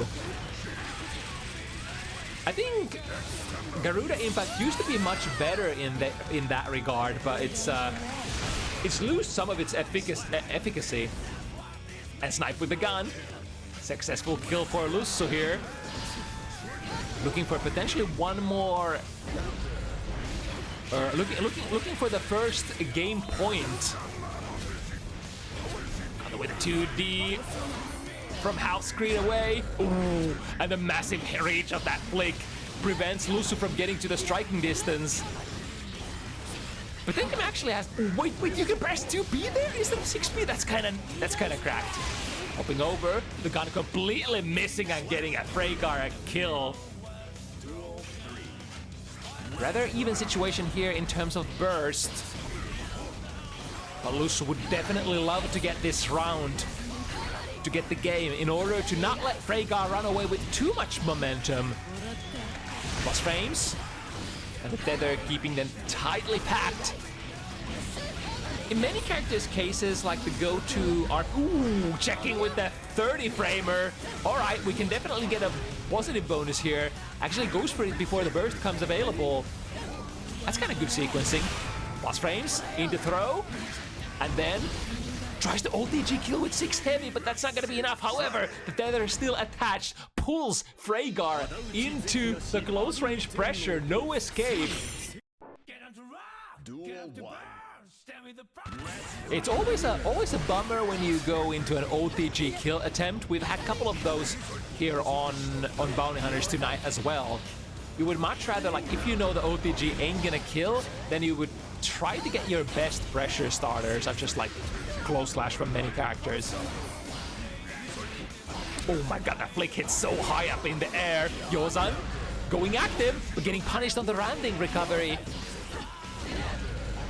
I got the backdash off, but then good option select here to call it out from Lussu. Misses the close slash, but getting hit. Wait, what? Huh? Some kind of touch on armor here, but was still able to escape. Oh, the jump slash that ended up missing must have been a Yozan input. 5P, 5P, 5P looking for one more hit. Please. Praying. There we go. 2S is the further reaching button. That counter hit would have probably given Freygarr a combo as well. Tried to go for a really hard read, starting with a heat knuckle. However, Lussu Slayer was a little bit more grounded this time around. Nice instant air dash, punishing the, was that a 6 heavy or far slash? 5 heavy? All the heavies, all the buttons. Just call out all the buttons as a commentator and one of them is going to be correct. Ah, here we go again. Using the fireball function here in form of the flick. We don't have super here for Lussu, so forced to break it with the soft one. OTG, this time it's enough.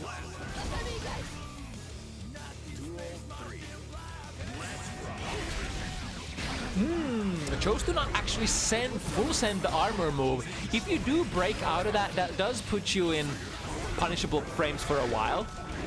Whereas if you just let the round start hammer fall rip, then you can power through basically anything that your opponent could do. Super should take the cake here, which is the case. Pushing Freygarr into the corner. The Kabari whiffs a little bit too far away, even with the heavy version. What was nice, that was the right looking read there. Ended up whipping just barely with a couple of pixels here on the whatchamacallit, the heat knuckle. No worries. Still got the follow-up.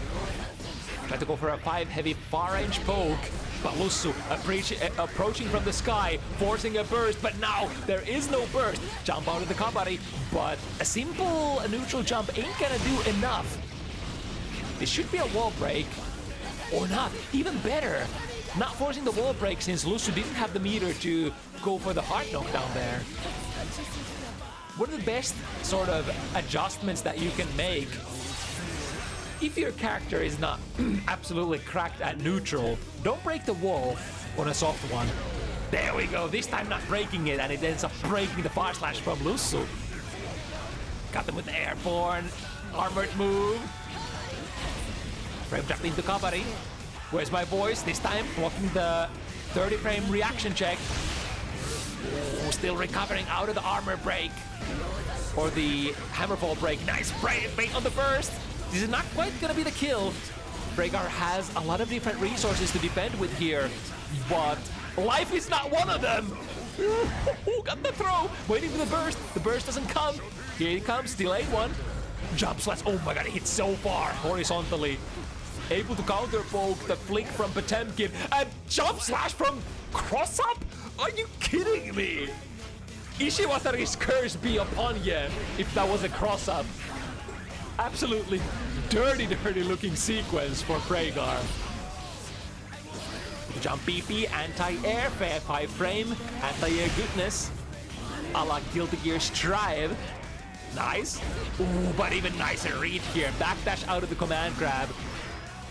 But players going for the throw. Nice punish on the landing frames. Yeah, exactly what we were talking about earlier. You would much rather make it all with... Wait, where's... What? But then it looked like it slipped through Baiken's model there, but still ended up on the left side. That's some...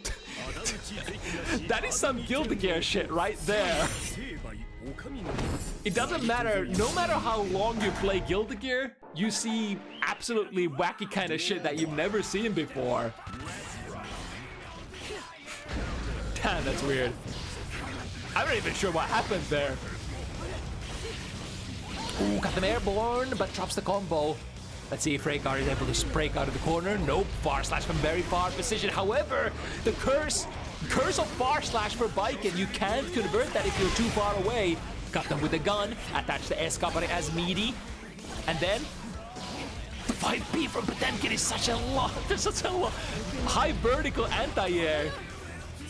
Got the full charge once again. Should get the kill. Yep, the last hit of the sequence. The, what's it called? The finisher? The charge 5D finisher does quite a lot of damage and forces positive bonus as well. And here comes Lussu once again. Nobody attached. Are we gonna combo? No, we're gonna mix it up here. Lots of damage. I think this super shouldn't break the wall. There is... No, never mind. Always wrong. Always commentators guess. Tried to throw from a slightly too far of a position. Ooh, the gun is gonna miff. Gonna whiff straight into a command buster. And then bring it to the corner. 5B into a tick buster. That's gonna be enough. Oh my goodness. Very important round coming up here. Is Lussu gonna even it 3-3? Or will Freygarr run away with it? Gun forces plus frames, able to FD cancel even if Freygarr was pressing buttons there. But we still gotta solve this pressure position again, checking with that 30 framer. Has, I think, blocked it only once this set out of like, what, 4 or 5 that Lussu has gone for. Able to even it up. In the heat of the moment, can you, specifically you, can you react to this overhead that they always say it's reactable? Yeah, it's reactable my ass if you can't react to it consistently. Usually the like biggest problems is that you're not thinking about it, so when it comes up, it's like jump scare. It's like what happened? Big snipe. That's a pretty decent amount of damage on Potemkin. Oh, but the curse of back throw. Not a tick throw this time. Like the same situation as previously. Last time the 5B led into the tick throw, but now jumps over. Doesn't quite manage to get over. Neither did Bennett Foddy. Should kill? Yes, indeed.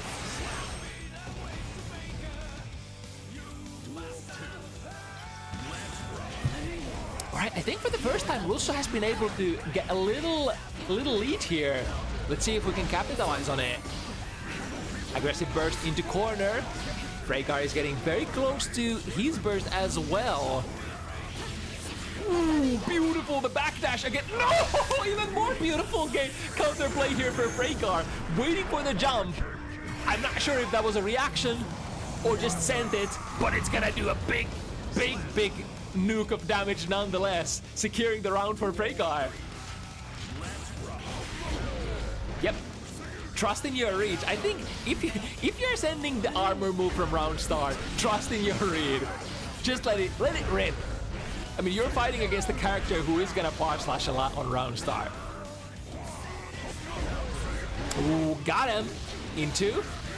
Freygarr will have to take a soft break here, or just reset and then kill on the next hit. Very nice sequencing.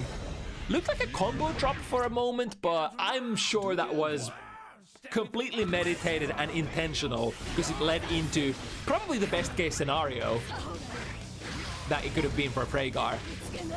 With the jump heavy. Yeah, Lussu likes not taking the combo of the... Like when you have Escapari attach and get a throw, you can combo, but some Viking players love to just loop the mix-up instead. Just love the prospect of having just a good Oki.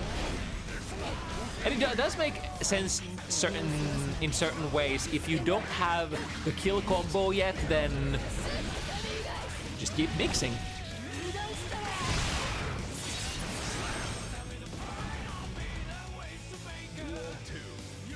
Now let's see who's gonna be mixing who once again. Far slash from Viken versus Hammerfall from Potemkin. As long as you don't break the Hammerfall, it's gonna power through. Alright. Bursting before the ping pong combo can put you through the wall. That's a lot of trades. However, that was trade against, what was that, 2D? Completely knocking down Lussu. The 2S here. Uh-oh. Punish on the armor. Not the biggest one in the world. Boss Frenchman gun. Backdash though, out of the far slash distance. Freygarr once again favored to win this. Ooh, but queued up the parry. Hiraki goodness. That's pretty ballsy, honestly. Because like that was like an FRC mix-up. I'm not sure if Freygarr got the setup that they were looking for, but those FRC mix-ups can be very dangerous, especially since Potemkin can try to convert them into a buster. If you have the wrong read, you're just gonna get counter hit. Speaking of the buster, here comes one. Ooh, the media ends up completely airballing, however, intercepting the jump out. It's kind of like the beauty of, even if you're not 100% committing in the corner pressure situation, you can still keep watching or like looking at what your opponent is doing, and if they jump, you can try to intercept them. You are always in this position that Lussu is at the moment. You are always favorite to win, as like until proven otherwise. Sending the armor again. That heat tackle has been pretty good for Freygarr. Air throw. Glimpses of the old Guilty Gear sending it. However, no! I'm not sure what the idea was there, but you did have a punish opportunity. The downside of sending those armor moves is that on block, if not cancelled into RC, they are punishable, but that time Lussu already had queued up the parry, unfortunately. Bar slash working as an anti-air. The 5-6 heavy completely misses here for Freygarr. Nice frame trap into the 2 heavy. Will be happy with the combo that we can get. We go into the certified Lussu sequence. Drops the combo though.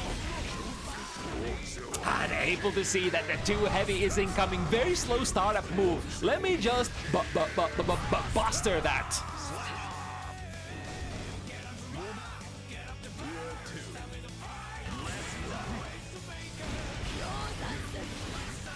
Working with the plus frames. Ooh, not letting the escapade go through. It is a very slow startup move. So basically the counterplay always is press a button, 2P, 6P, whatever can reach.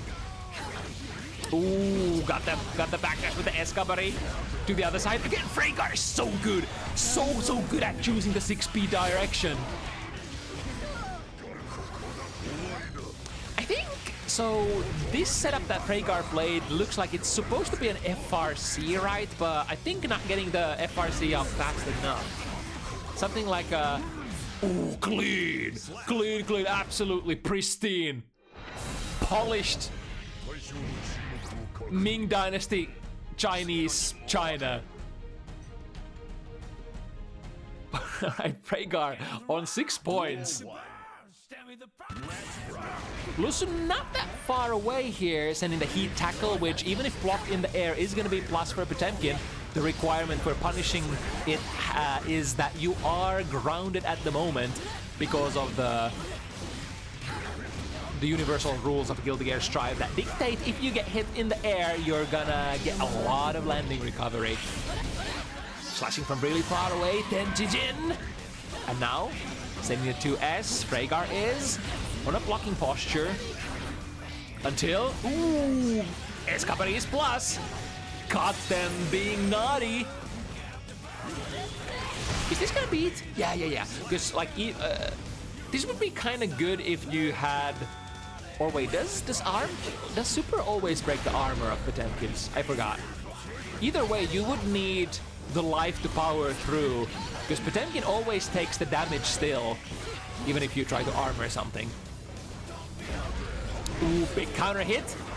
Confirming into knockdown and then buster goodness. Lussu probably would like to save this burst till the next round, which shouldn't be too much. Shouldn't be too hard of a read.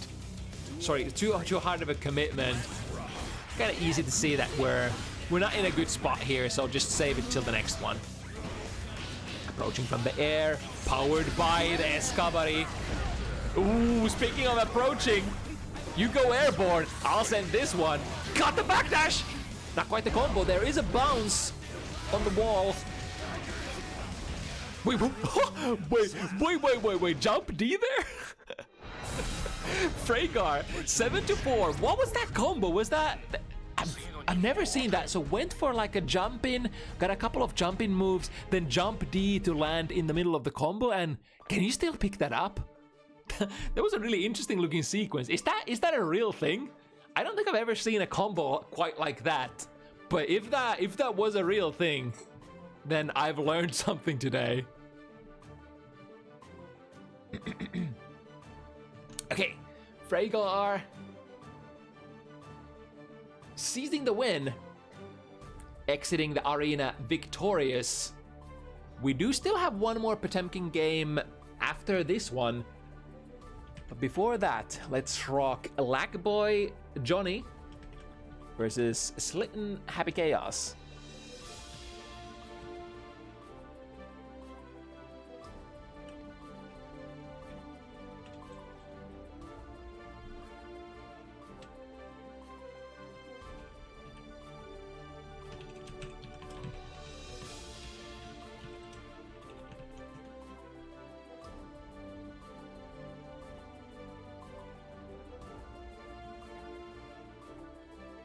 Okay, looks like LagBoy needs a couple more minutes, which is a-okay. So, LagBoy is this wait. LagBoy usually doesn't play Johnny, right? Is my memory serving me correctly? LagBoy is a Baiken player for the most part. I think this... No, LagBoy has played Johnny at least once on Bounty Hunters, looks like, going through the records, but it's been actually quite a while since that. Last appearance was basically a year ago on that Johnny.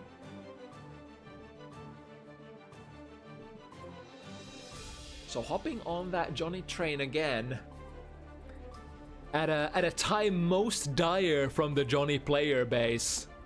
For in the previous patches, we've got quite a few significant nerfs to Johnny's mobility. And because Johnny is the kind of character whose combos and pressures sort of relies on the ability to move forward using like your either your command forward movement with that Mistfinder dash or just your normal dashes. Getting a nerf to those, or sorry, getting a nerf to that forward dash, that step dash, has tuned down Johnny's power level quite a bit. And the backwards moving momentum has basically gotten the same treatment. Johnny backdash no longer absolute god tier option. More like on the same line with many other like average backdashes in the game,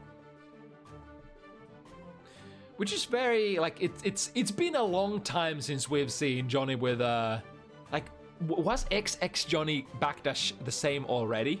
Because like Exer Johnny had absolutely cracked backdash, one of the best backdashes in the game, combined with the absolute nutty buttons that Johnny had.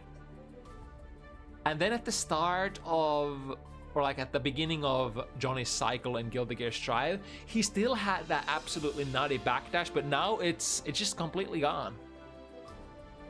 So Johnny players have had to come up with new innovative ways of, you know, structuring their combos better, structuring their pressure differently. And some have adjusted, some have not. Of course, the undeniable fact is that you can't do the same things anymore, or you can, but if you do, they are gonna be slightly less powerful. Such as like from certain guard crush sequences, you might not actually get into range to do like your best pressure because of the distance that you're gonna be put at and the frame advantage you're gonna be put at if you dash forward.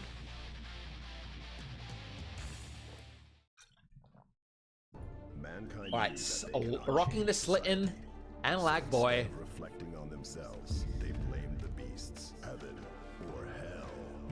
two characters with a lot of long-range options. I guess the more sort of the more oppressive neutral machine here would be Happy Chaos. If you do manage to get the curse on the opponent,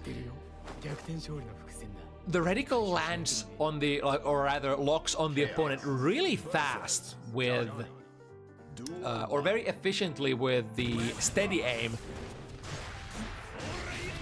Let's see what kind of a game we're gonna play here. Immediately into the guard crush. First mix-up option is throw, which Slityn reads like an open book. And an air dash out of the corner as well. Here comes Happy Chaos pressure. Load out the bullets. Full chamber. Unfortunately, already queued up the shot. Fixes the concentration problems by going into the super. And even so, with a positive bonus, was able to build quite a lot of resources back. Ooh, goes for a throw. I think that's from too far away, or was that too early? Either way, burst out its close slash pressure. Speaking of that close slash, that's gonna be one of the best anti-airs in the game. No need to reach for that 6p unless your opponent is coming from a very very horizontal angle. But if the anti-air angle is vertical, then close slash for characters like Johnny Slayer, Milia, absolutely does the job. Ooh, another very vertical reaching anti-air is that 6k. That was probably meant to be a TK Mistfinder turned into a TK jump slash. That's no good. Ooh, great snipe here with the Joker trick. That's the downside of if you ever get caught at neutral holding out the gun and Johnny has 50 meter, Joker trick is a potential shot in the dark that might land straight into your... I wonder how many frames does it take to put away the gun? I'm not sure if Happy Chaos has the option like post flash to disengage them. I guess it would depend on the screen position, like the distance between the players. Reticle locks in. Get the throw. OTG doesn't go for it though. Was that available? I think it might have been. Needs any shot. Any touch is good. There we go. That's minus what? Minus 15. The classic I'm so freaking punishable. But that time, from that distance, he absolutely was. LagBoy.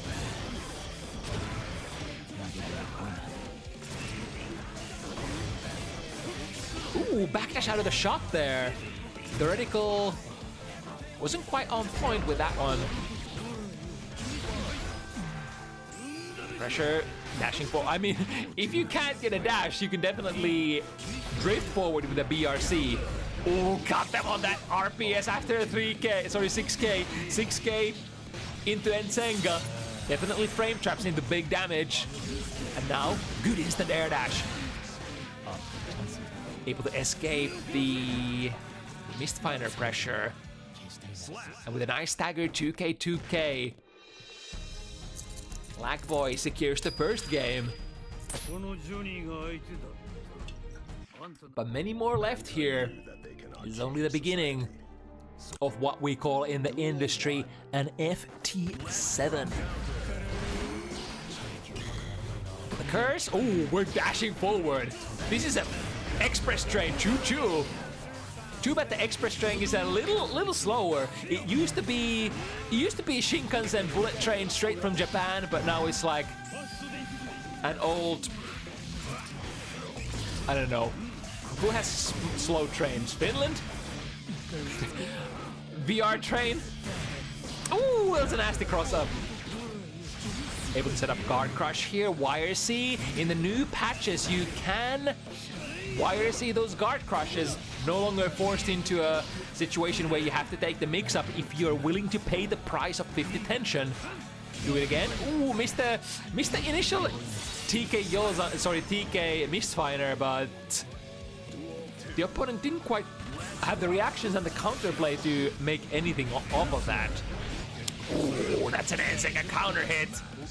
That means damage inbound. Even without a super, that's almost half of your life.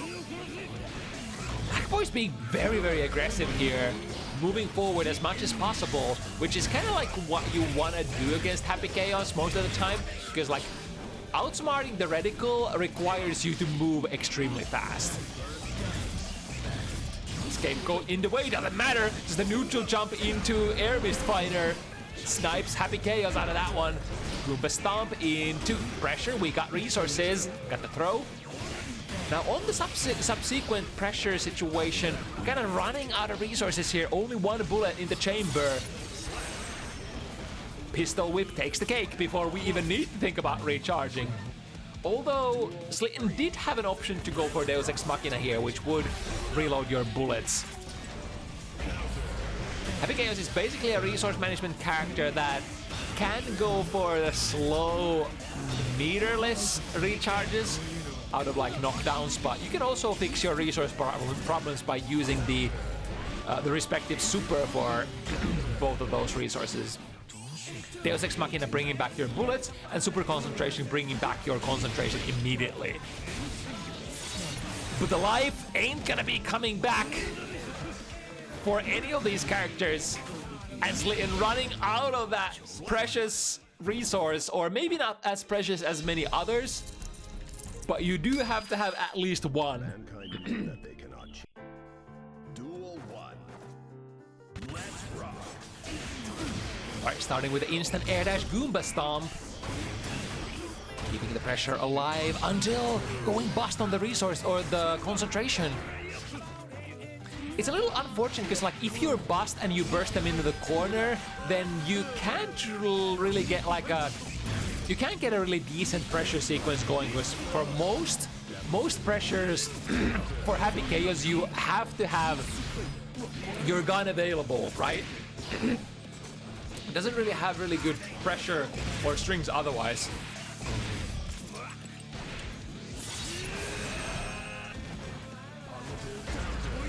Good 6B.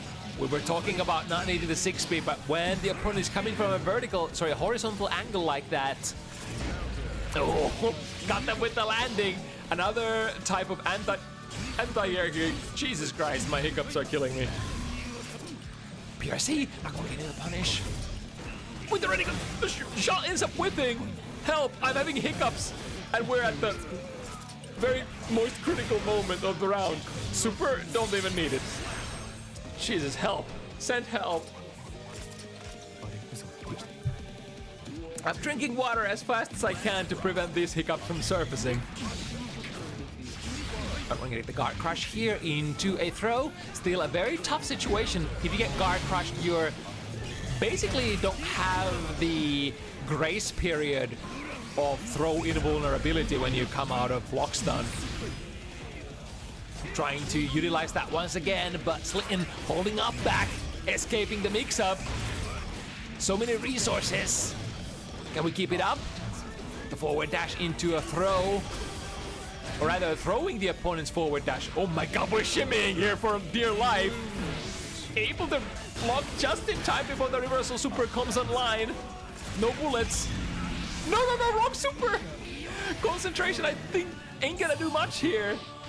Got them with the low, that should be the kill. No, spoke too soon. That was a really stressful pressure situation for Slityn. Oh my goodness. I mean, to recharge the bullets, you do need to get like a hit that you can combo into. So like you can't necessarily just go into Deus Ex Machina and call it a day, especially from that distance. From full screen, sure, it's just completely unpunishable. Or wait, is it completely unpunishable against Joker Trick? It might or might not be. Joker Trick is a really fast projectile. Good read once again, instant air dash to cover the massive, or like go over the massive horizontal reach of Mistfinder from Johnny. Tap jump D, come back to the ground. But the target is not quite as easy to catch, although got him with a throw, back at you. 100 meter, this should be pretty good. Super, not quite able to cue it. LagBoy still somehow alive. Could make this comeback, has a burst, but how easy is it to use? spoiler very hard when the opponent is on the other side of the screen. I mean, you do have the full screen reaching blue bursts nowadays, but like, what do you follow up with even if you get one off? Nice far slash, catching the landing frames, and then we're flowing. Take on the throw mix-up. LagBoy has been very active with the throw mix-ups for sure. Once again, able to block in time against that Joker trick. And again, the instant air dash just works like wonder. As long as your opponent tries to poke you with the Mistfinder. I mean, it does make sense. Mistfinder from that range, even if you're minus 15, is usually just completely unpunishable. Unless you're some sort of a freak character like Sin Kisk with your half screen reaching far slash. Duel 1. Let's rock. But like, if the opponent is just like, nah, I'm not gonna take it, I'm gonna air dash in, then you kind of have to respect that. You kind of have to be ready to anti-air. Ooh, rare footage of, speaking of anti-airs, rare footage of close slash now anti-airing. It did activate, but it did not reach horizontally. Drifting into another close slash, you know the drill. Send a card. Ooh, but the setup not quite as tight as LagBoy would have wanted. 3 bullets in the chamber, decent amount of concentration, but the concentration runs away, or rather, you spend it really fast in some of the modern patches. Actually, that simple change to how much concentration Happy Chaos spends per action has kind of shifted his the nature of the character from long range to much more of a close range mix-up oriented character, because you can't no longer stand like full screen and just bang bang at the opponent. You run out of concentration extremely fast. You want to go in, try to get the hit, and then recharge more resources. Good up Mistfinder there, but it's not gonna be enough. Getting thrown once again on Meaty. That is one of those things that you have to get under control. Pretty much similar problem shared between all fighting games. If you don't have your meaties on point, Duel 1. and especially if the game has like some sort of really fast reversal reaction or reversal option, such as like Alt Guilty Gear 1-frame throws, or I mean 2-frame throws are pretty fast as well as they are in Guilty Gear Strive. If there is a 2-frame gap, you will get thrown if the opponent is trying to mash it. Frame dropping into the Enseng again. Got Crush this time, going for the low. Yep, basically the de facto, the go-to mix-up is on the guard Crush, either a low or the throw. Low because you kind of want to present an option that forces the opponent to low block, and to escape the throw, they would have to stand up and do something. Because throw inputs in Guilty Gear Strive are strictly on standing, so like, or jumping out. That's another answer to the throws. Committed into something, and LagBoy getting the reversal super here. In fact, recognizes that that's gonna be a kill, so evens it up 3 points each. Early game over. Mankind knew that. Let's see what we can do with the data that we've collected so far. Let's rock. Once again, the instant air dash is the course of action of choice for Slityn. Got the curse. The curse helps you maintain your pressure quite a bit. Also helps with, like, whenever you end up missing with one of your normals, it just makes the critical attach a little bit better in those situations. So you want to try to have curse on the opponent as much as possible, to the point where a lot of Happy Chaos players will make it like their priority number 1 at round start. Now full health can LagBoy bring it back. Instant air dash escape from the corner, the classic. And the Goomba Stomp from high heavens. I'm not sure what LagBoy tried to anti-air with, but it didn't end up working out that time. First into the corner, send the curse, and look at how fast that steady aim shot latches. It doesn't make the reticle find its target per se, but it does make the reticle move faster. So it's the tracking sort of improves with that. A quick hit confirm into wall break using the Joker trick. And now, Fire sees the defensive option of choice for Slityn.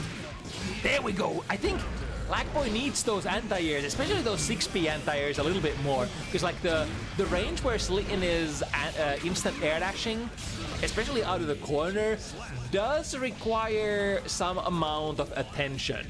Because like those air dashes are going out way too much. And if you're too close, then maybe you have to explore like air-to-air options potentially. And we got the corner, jump PP, able to get the wall stick there. Okay, that works out. No super, but we take the small victories that we can get. Uh-oh, able to see, during the RC, able to see that the burst is indeed coming out.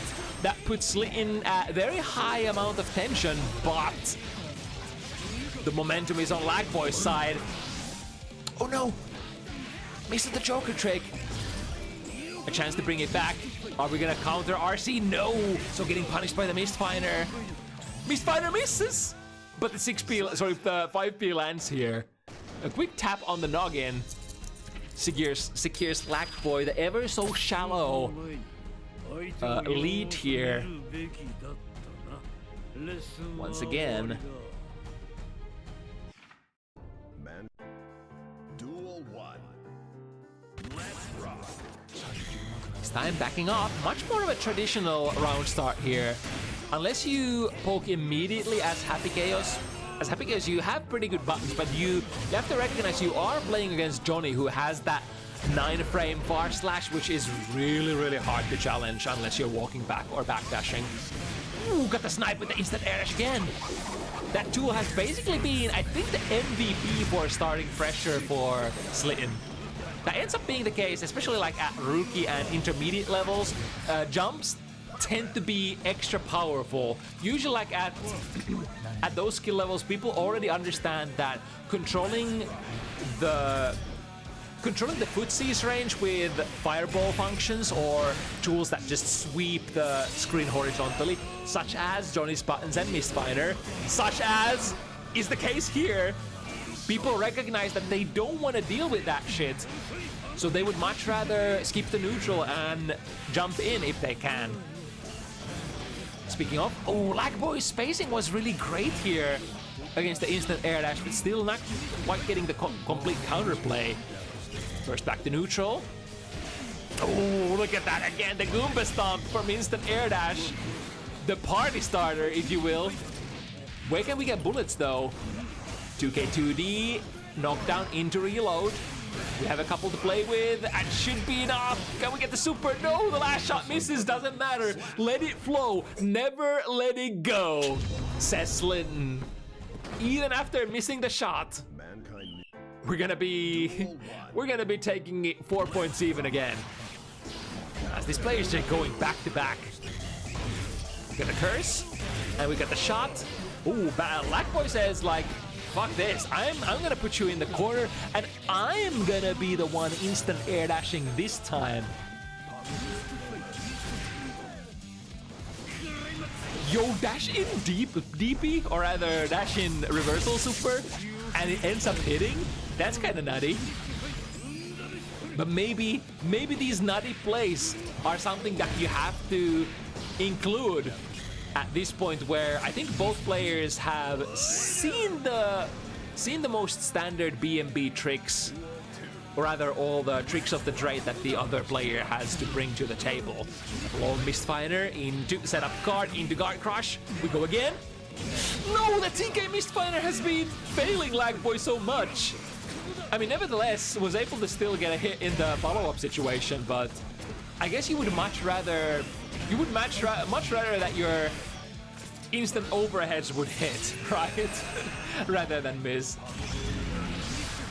Able to block in time, dash in deep, 2K2D, into the combo. LagBoy says no, ain't gonna take that.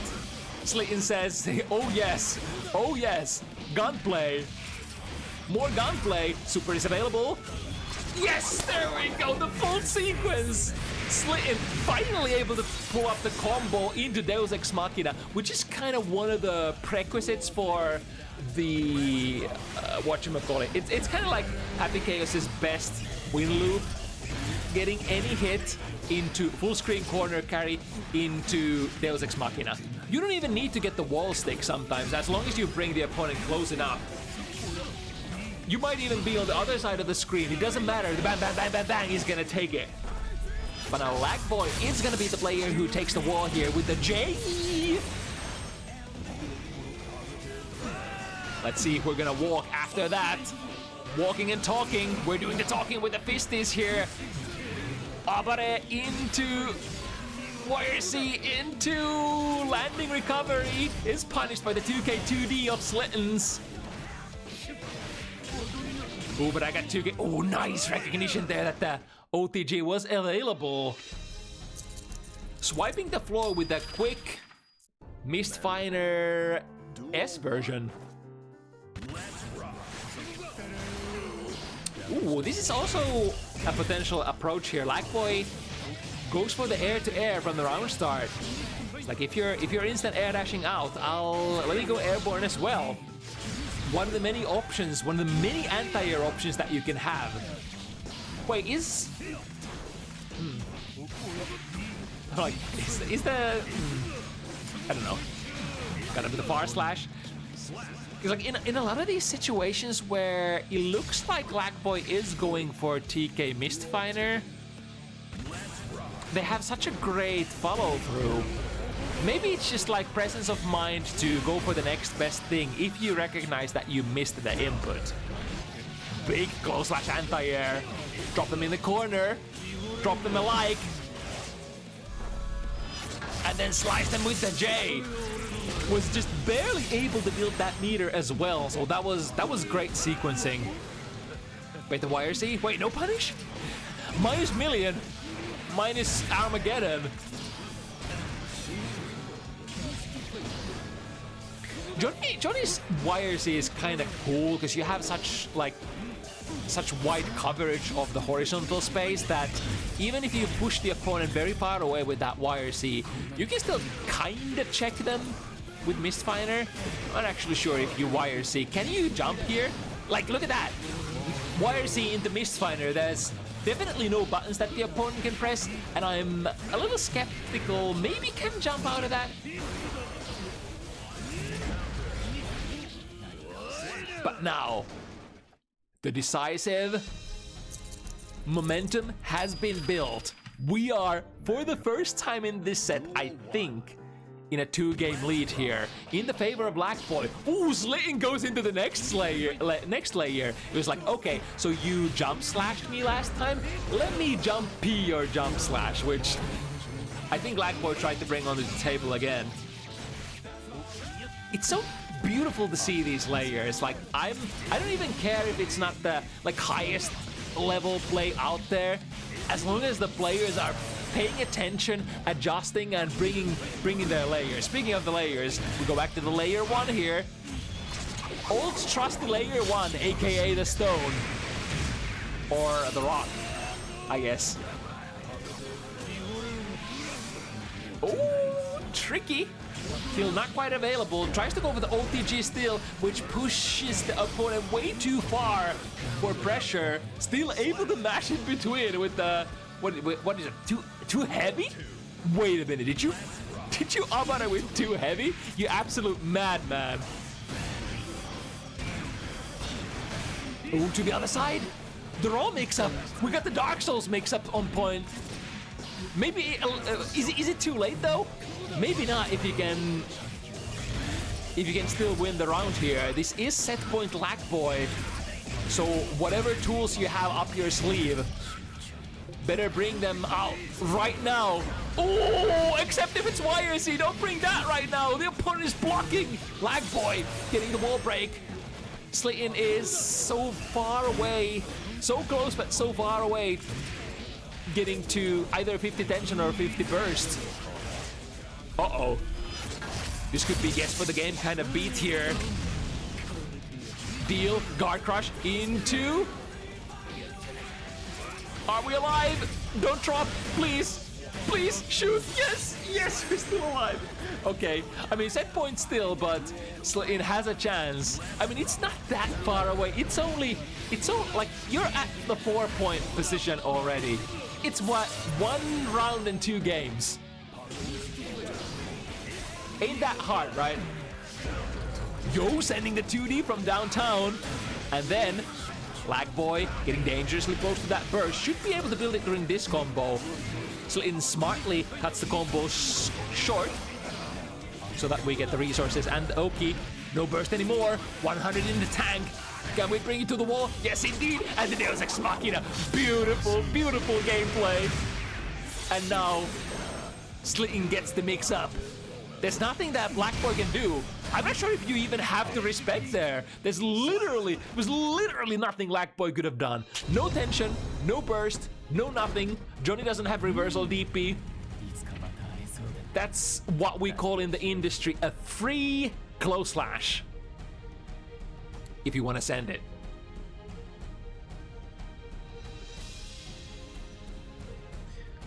Okay, 2 more. It's definitely in sight. But is it within grasp?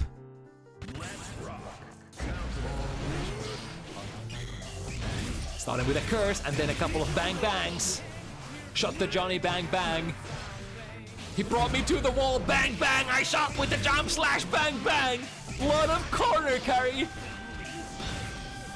Oh, keeping it really tight here. Oh, cornering themselves accidentally. This is tough. 6K getting frame trapped into Ensenga once again. That has worked quite well for Battle of LagBoy so far. Just a sliver of life left. Drifting forward, 5B. Was probably expecting the opponent to hit a button there. There we go with the jump slash again. Countering the opponent's instant air dash into a throw. We got some guard crush. Inbound, this time finally getting the TK Mistfighter. That's probably what LagBoy has been trying to run on Oki most of the set. I mean, better late than never. Actually, both players are starting to get their Oki setups out successfully. Or at least the setups that you would see at the top of the competition most of the time. The go-to stuff. Alright, able to waste time here with the throw after going bust. Super concentration works. Pop the pills. Ooh, and the snipe. Would LagBoy burst? No. Smart stuff. Sitting on a round lead. Another set point position. Jump slash. Once again, snipe from the air. Jumpy. Good choice of buttons there. Comes out much faster than the jump slash. Less coverage. Ooh, 6K anti-air is sick. Into. Not enough tension, so we break with Ensenga. The next best thing. One of the most hard-hitting specials in the game. Reversal super works out. Now be very careful if you're Slityn. This could be the last of your life. Oh, it's a counter hit, and that's a brutalizer. No way out of that one. Sends the 6K from far away. And combos it into the yield whiskey bottle slash or whatever. Is it still the same animation as in XX? Is he still slicing a bottle of booze? I haven't inspected the animation that much. Oh yeah, a very close set here. Slityn could see it. It was within sight, but not quite. Not quite there. Next, we're gonna run the last Potemkin set of the night, third and the final one. Between Niemi and Civ.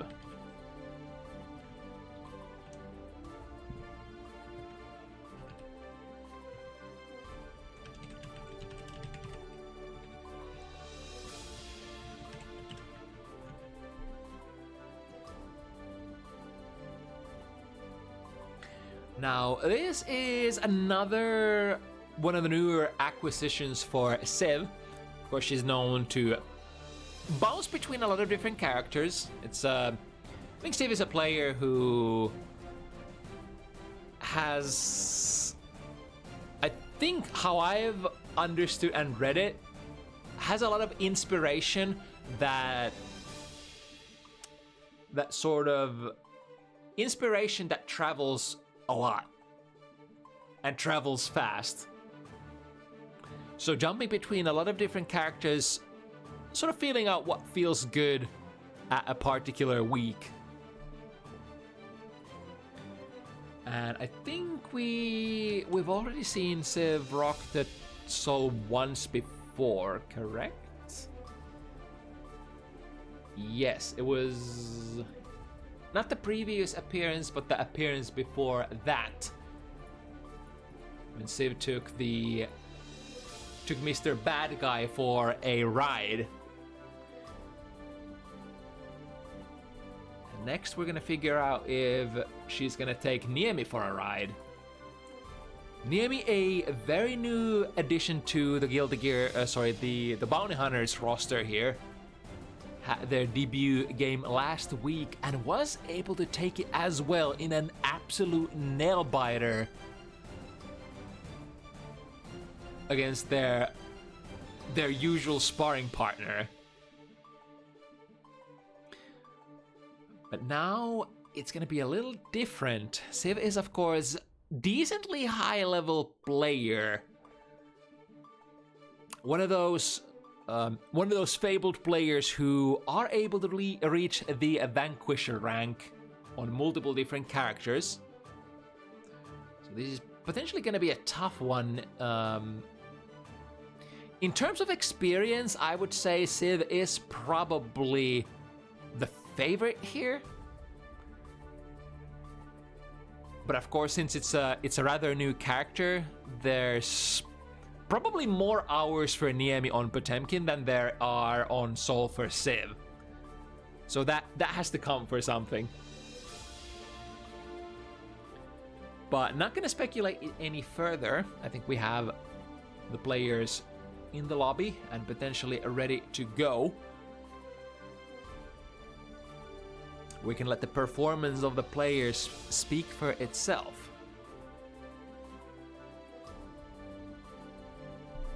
Of course, hoping that the internet gods will provide once again.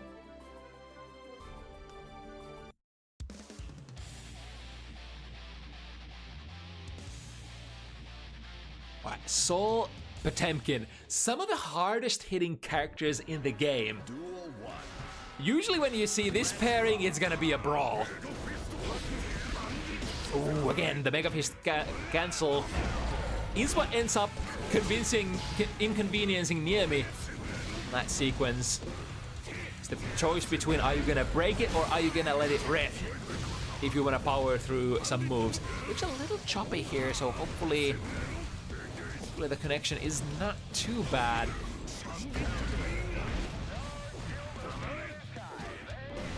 The basic /pressure extending from Fafnir.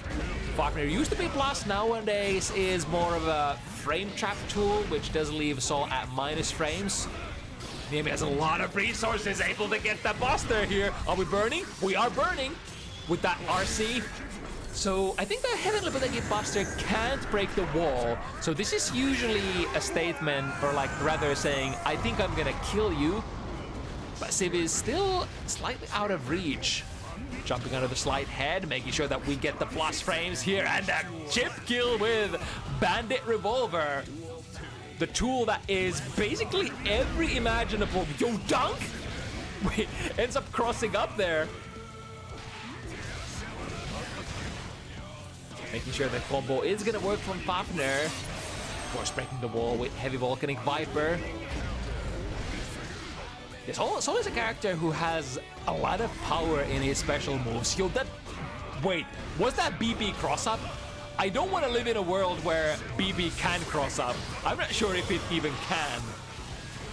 Sending the Gigantor. So doing the smart thing and running straight into it and blocking in order to reduce from the durability of that projectile as fast as possible.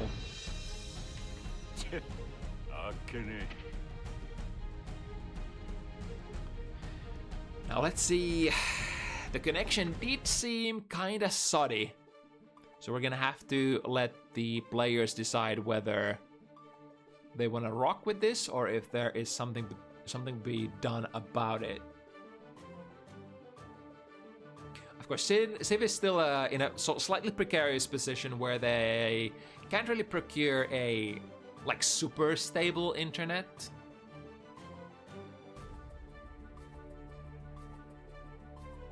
Or rather are at the mercy of the head of the household, who apparently does not care to have a super good internet connection. We're gonna go for a router restart here, see if that fixes it.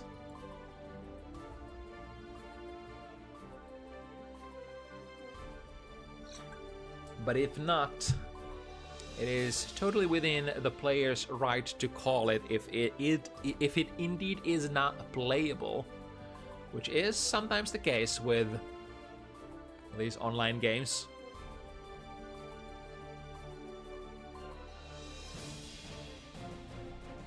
I'm really excited for the sort of the netplay implementation, like the final netplay implementation of 2xKO. Because that is a fighting game that for the first time explores not a peer-to-peer connection for fighting games, but a server-based connection. Like both players connecting to the server. And the end game goal with that is to implement a fair play system where if one player lags, it's actually not gonna inconvenience the other player. It's just gonna manifest as problems on the other, like the lagging player's end. Because how it's gonna work is if you drop, like if your connection lags and your inputs are not arriving, it just treats as you repeating the same input as you previously did until those packets arrive successfully again. So that means your character will keep doing whatever it was doing, but the other player will have a seamless experience and has an opportunity to counter whatever you're doing and combo you. Which I think should have been the standard, like, much earlier than this. That seems like every fighting game player's dream, not having to care about the shoddy connection of the opponent. Right, but back into it we go. Fingers crossed, is it gonna be good? Yo, that was a big heart rate going for the classic. Hit tackle, if your opponent jumps at you, they're gonna get caught. Even if they block, you're gonna pull them back onto the ground and smack dap them. This is definitely looking much better, much less choppier.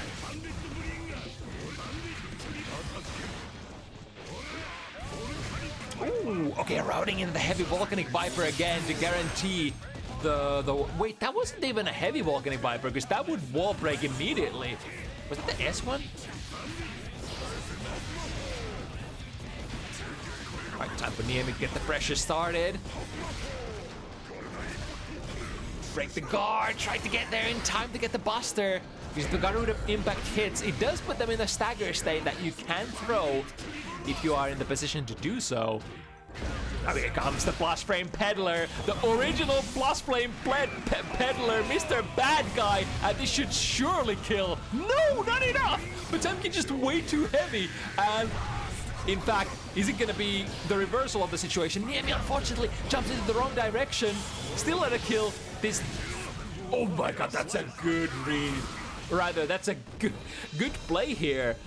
So basically, unless Civ DPs, she's gonna be guaranteed dead because that's gonna deal a lot of chip damage. And that's gonna allow Niemi to basically like airtight mixing up. So like your only hope is to basically send the heavy Volcanic Viper and just, or sorry, the S Volcanic Viper and pray that the opponent will not be blocking. Alright, forcing the pressure with Fafnir RC. Niemi spends their own resource. Oh, the late air backdash into an overhead mix-up of sorts. Definitely available if the opponent is not ready to react to your airborne, airborne, whatchamacallit, shenanigans. Bringing the 6 heavy rock for the first time. There's the SDP. Putting Niemi back into the corner and big counter hit and a bait on the burst as well. I guess that's the reason why Civ chose to burst immediately. Sorry, RC immediately, because that was a massive counter hit. After which people tend to burst really fast. Like you don't want to get counter hit by Mr. Bad Guy. You're probably gonna want to break immediately if you can, or rather burst immediately.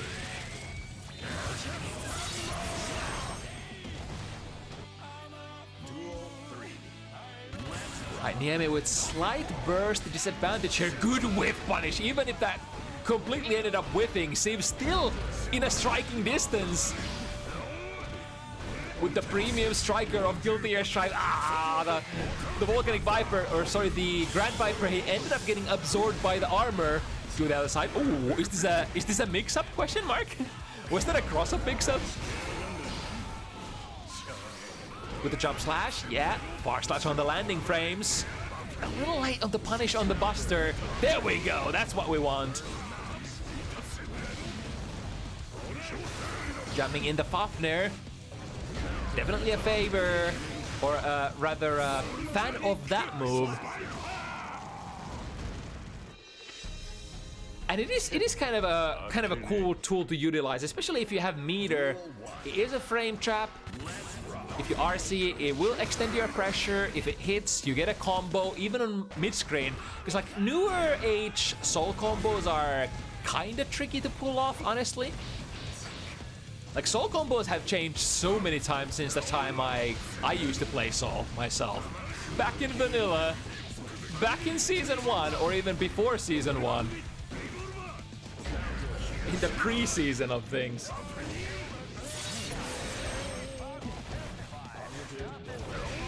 Switching sides again.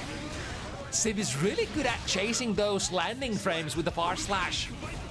It is a far slash that moves you forward ever so slightly as well, and it doesn't matter if it's blocked or if it hits, you do get a combo either way. Saying the SVB, put them in the corner, here we go.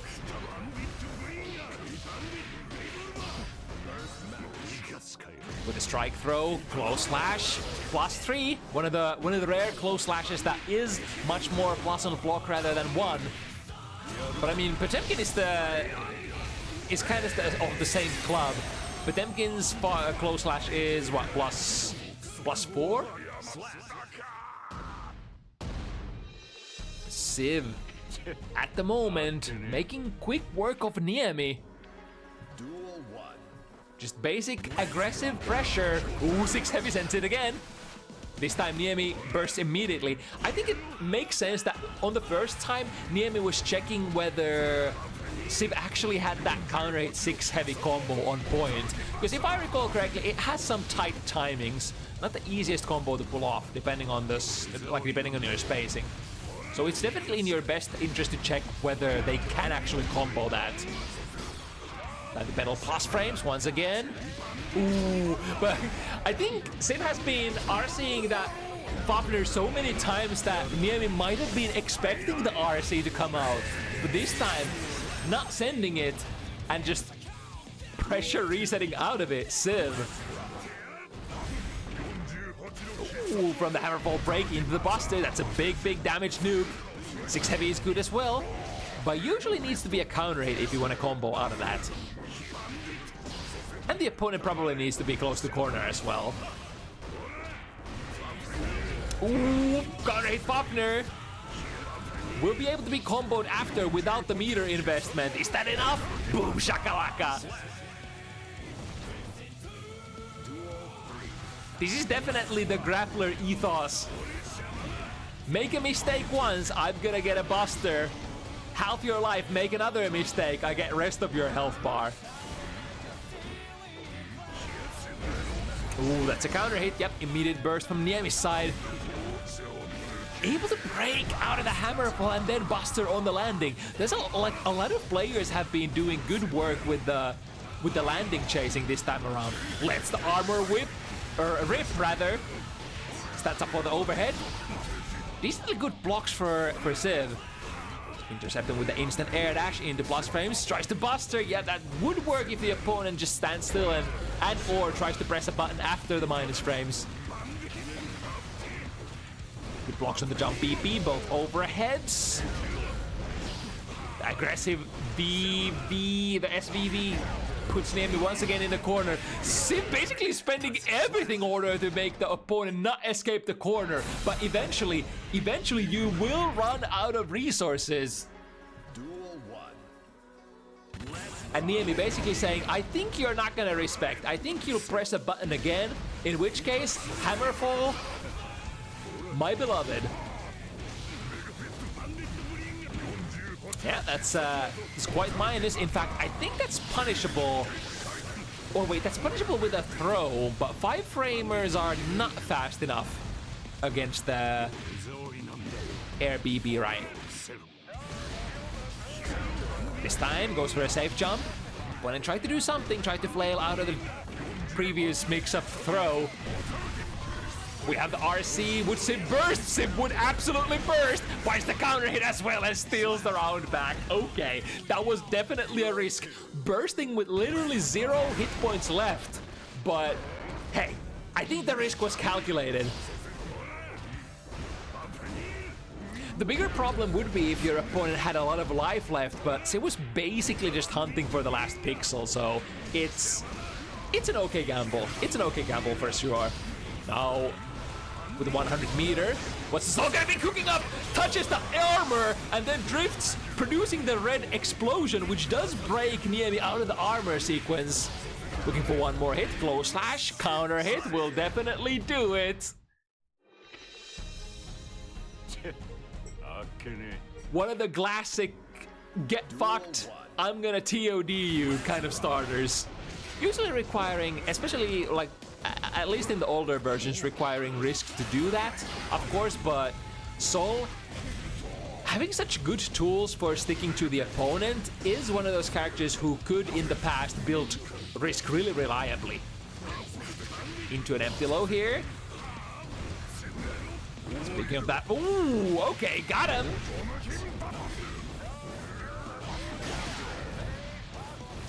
Rather even trade there on the hammerfall.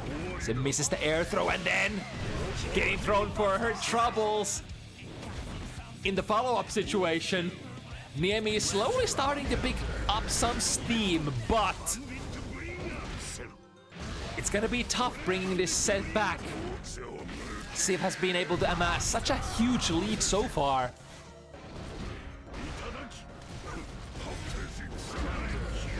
Okay, just a calm backdash out of it after the hammerfall break.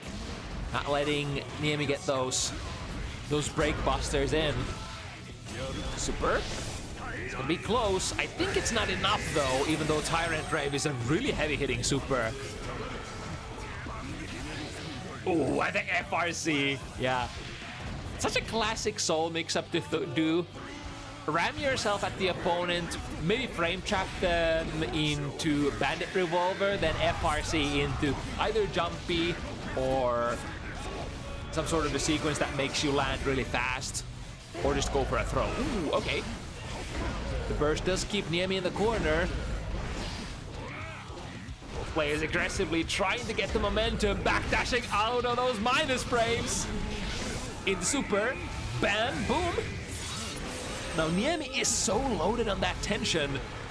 Sid will have to get a couple of hits in before she gets her own resource dump ready to go. Send the Gigantor. We block on the overhead again. That was the option that Niemi played previously as well, so we could have been hanging at the back of Sid's mind. Good combo here. I think that's like, unless you go for some really... I'm not actually sure if I'm familiar with the current mid-screen solo combo routing. Like, it's not the easiest way to get the huge amount of damage that you could get with like Bandit Revolver loops back in the day.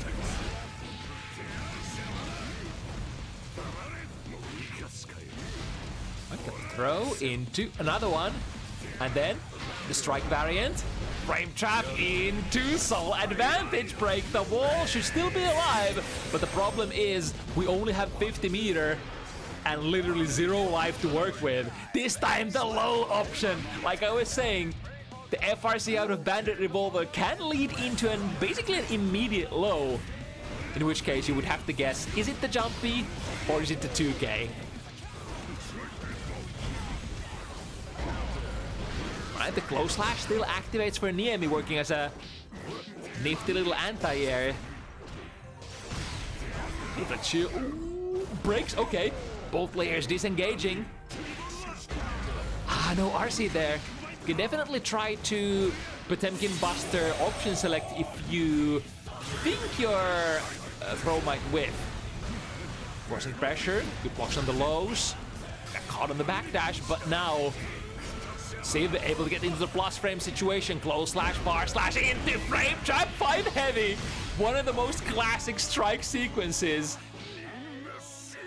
And Jump K misses it in the air, but Jump K, one of those fast on recovery buttons, able to press it again on the way down, catching Niemi, pressing something. And I think that's 7, right? Yeah, clean work with very basic, bare bones kind of game plan, but executing it well enough, executing it confidently. I think it's one of the most important features is whatever game plan you sort of are running with, just run it confidently. Make sure that everything that you do is executed with perfect accuracy. That way, it doesn't necessarily matter if you're like fully optimized or not. You get so much value for not making mistakes that that'll basically get you to your sort of, whatchamacallit, that gets you to your next sort of whatchamacallit, goal post? Mile post? Very fast.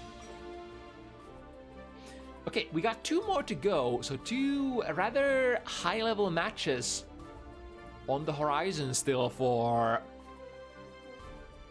our Bounty Hunters Christmas edition.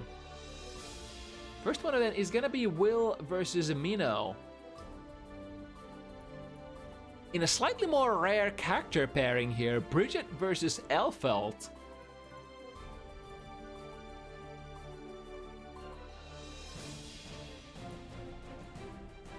Now, Will is one of those iron regulars on Bounty Hunters. Minnow, however, has fought only, I think, a couple of times, or is it just once? Yeah, Minnow played her debut some time ago. And the debut match was very successful as well, if I recall correctly. A pretty strong victory. Now, coming back for more, opting to check if, you know, checking out what these other Bounty Hunters regulars got up their sleeve.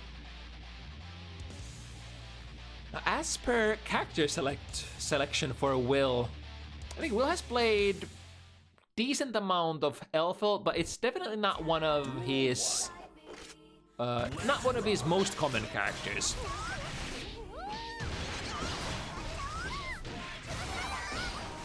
Both these characters being like absolute mix-up machines, where Bridget usually wants to get a knockdown to run her blender. Elfelt only needs to make you block, and then you can, first of all, RPS to get into the Rekka, and then And then this exact stuff. She just has so many different ways of mixing you up. Just going into the Rekka, you're guessing for a high-low. If you get the Bomb West on, it's a really nasty high-low. Or rather, it's like her basic RPS options, but if you do manage to get the hit, it just leads into such good rewards. And then, of course, if you reset into Pineberry, well, that's also like sort of a pseudo high-low situation for you. I mean, technically it is a high-low situation, but I'm not sure if it's like a true perfect mix-up. But either way, it's a really good pressure reset. The ricochet missing. Mino finding her way in, and that's gonna be a successful interception. Having that yo-yo installed on the ground, on the battlefield, gives you access to that rolling movement that can sort of home in on the opponent really fast. Especially useful, like if they with something.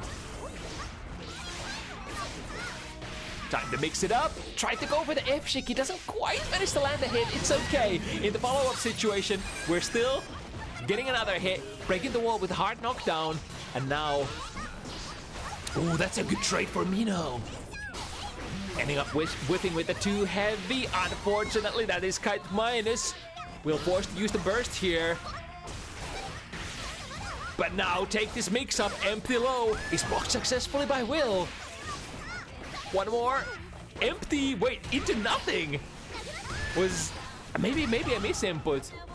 Because like Alpha doesn't really have a lot of good reversal options unless she has 50 meter ready to go. Mino, able to take the first game off the set. Setting up for further success, potentially. But I think Will is a kind of player who is capable of adjustments. Surrounding starting with a 6 heavy. Unfortunately, Mino was walking back and getting a whiff punish there. Aggressive burst into the corner. Let's see how Will chooses to deal with this situation. Blue burst still in the back pocket. He's actually able to save it without having, like, getting out of the corner without having to use it. Definitely a big RPS win. Will use it aggressively this time. Forcing the pressure. Pineberries coming through. Missing the input on the super, unfortunately. Yo, that far slash? That far slash, though?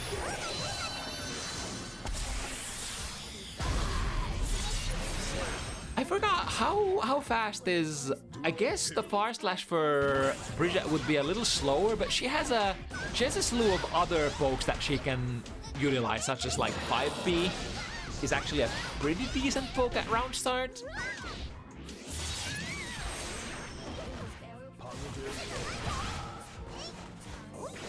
Rolling movement coming in and mixes it up.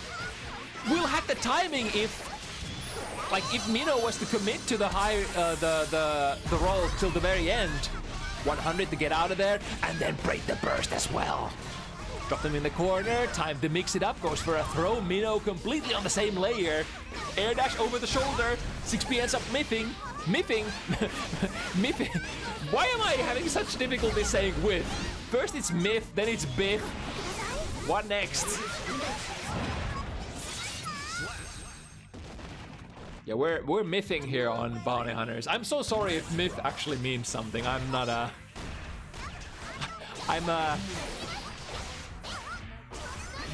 native tongue English speaker, unfortunately. Ooh, the drive-by shot here. And another one on the cross-up situation. Ricochet comes back, a lot of plus frames for Will. But this time the Bridal Express doesn't quite carry Elfelt to the goalpost. The empty low 2K2D, reset it into Pineberry once again. One of the hard facts of the matter of the Elfelt matchup is that if you can't deal with Pineberry pressure resets, it's really dire for you. It's like trying to push the. It's like the Sisyphus trying to push the rock up the hill. Because like if Elfelt players sniff out that you can't deal with the move, they are gonna just absolutely abuse it till Kingdom Come. But on like, theoretically it is, if you're looking for it, it is always a reaction punish. But of course it's not that simple, because Elfold is one of those characters who can just absolutely mental stack you. Again, the DP on the crossing up Elfold, kind of looking like it's not supposed to hit, but it has enough vertical reach that it does. Great air-to-air jump K, putting Will back onto the ground, and now we go into wall breaker mix-up. We choose the mix-up, and Will chooses to burn the remaining amount of tension to get out of there. Good investment, I would say. Good investment. Leading into pressure and a round win.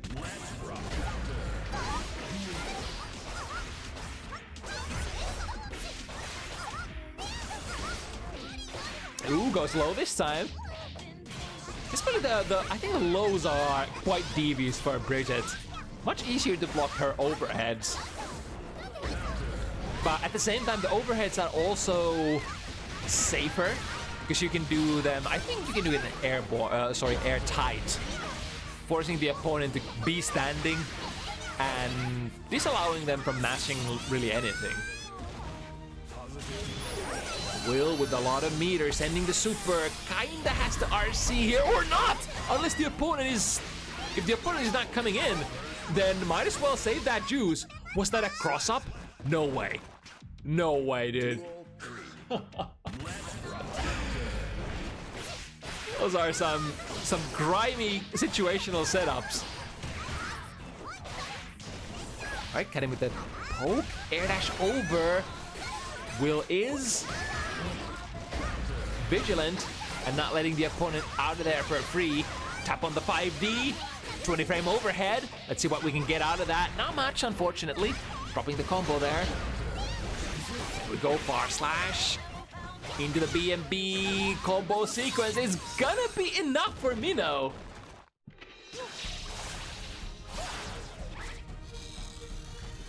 Looking like another really close game here. The matching pink colors, we move to the next game.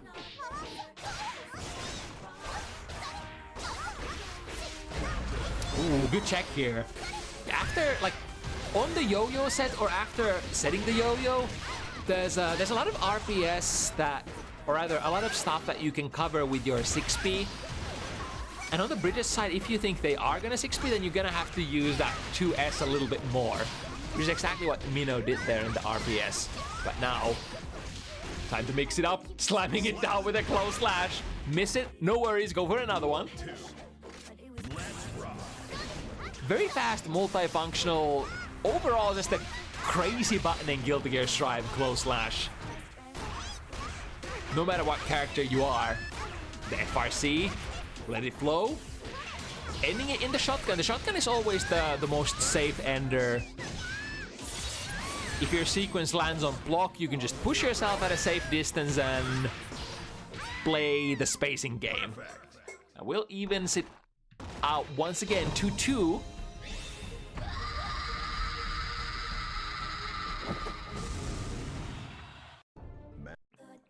Duel 1.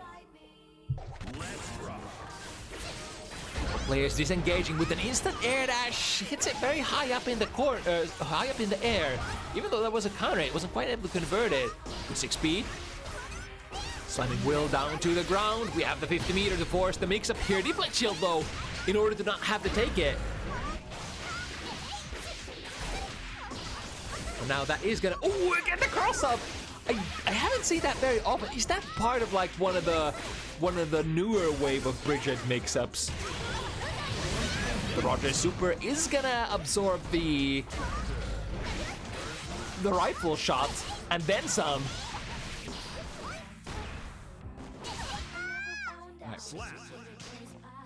Maybe waiting for a DP option here, because Will went like a /5 heavy into nothing in the last block string. Once again, yep, queuing up the very high rolling movement angle. It's Minnow. She's likely to play with close slash. Does manage to catch, I think, a backdash, but very hard to hit confirm properly. That's a counter hit, but sending the 6 heavy. This, I think, shouldn't be enough quite yet. Yeah, Bridget rather low damage character. Much more with, much better with the blender than the combo damage. Once again in the lead, but considering how the games have went so far, probably not so much so for too much longer. Or maybe.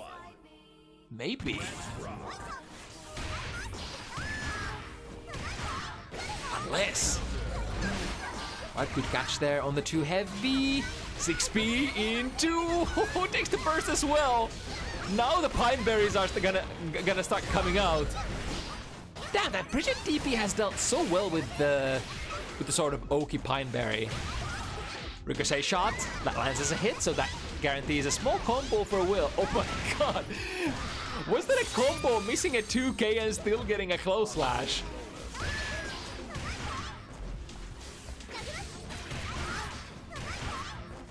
Send the shots. Who's gonna engage first? There we go. Very safe kind of gameplay, moving backwards and working with the projectiles when the opponent Bridget is very low on hit points.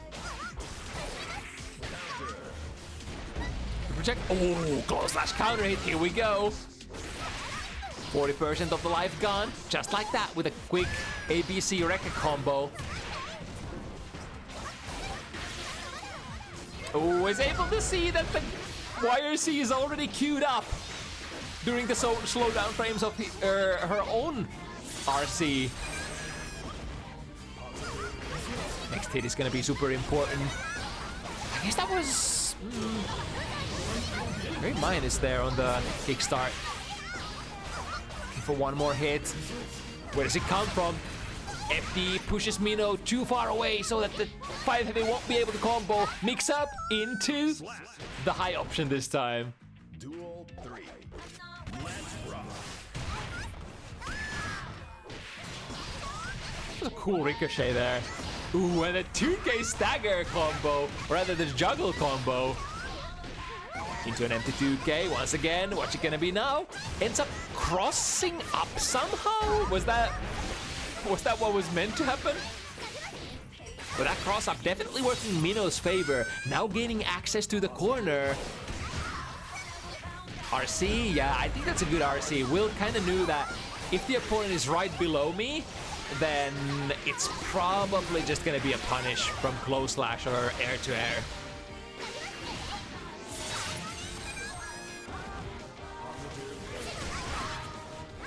Fireball war, here it comes. Ooh, the angle is good!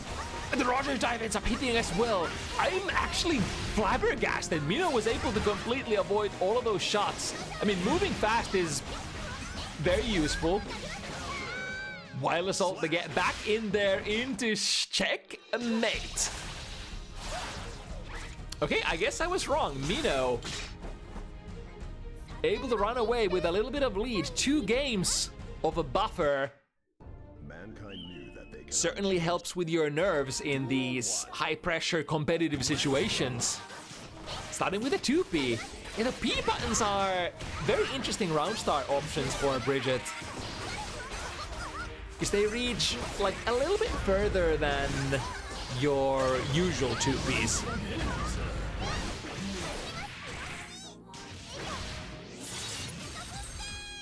Alright, tap him off a wall. Sending a kickstart and a shoot. Follow-up ends up actually catching Will's jump. And the cross-up, here it comes again.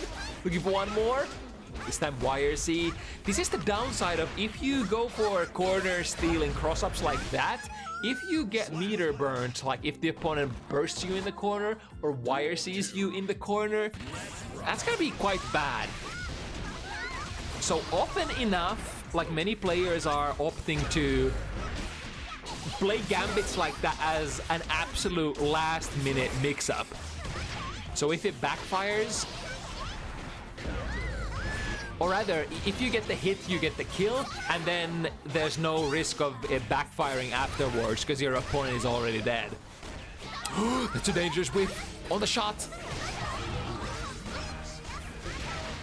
Ooh, the Rekka just ends up barely touching Mino.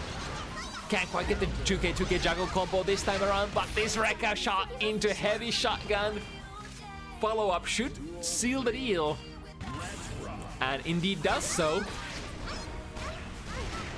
Good blocks on the Rekka. The very delayed low follow-up though.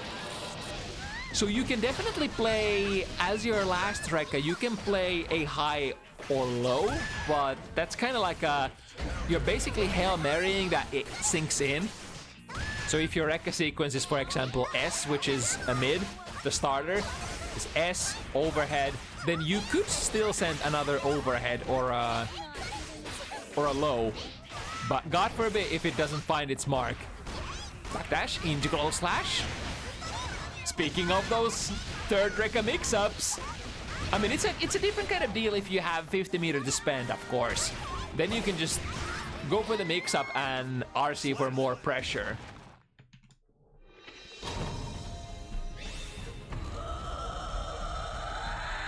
Right, Will still trailing Mino like a bloodhound. Not letting them run away just yet. Good 6P.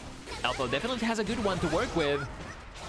Rolling movement gets Mino in. No, I think that was very minus there.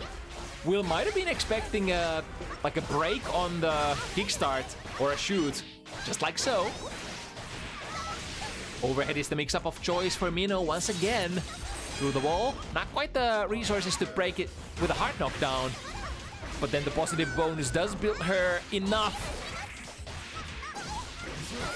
And now we can set the kickstart again. Force the RC. Guess this. Guess this correctly. But you're still like, even if you guess the initial mix-up correctly, you still have to take the block string, which consists of potentially pressure resets and frame traps.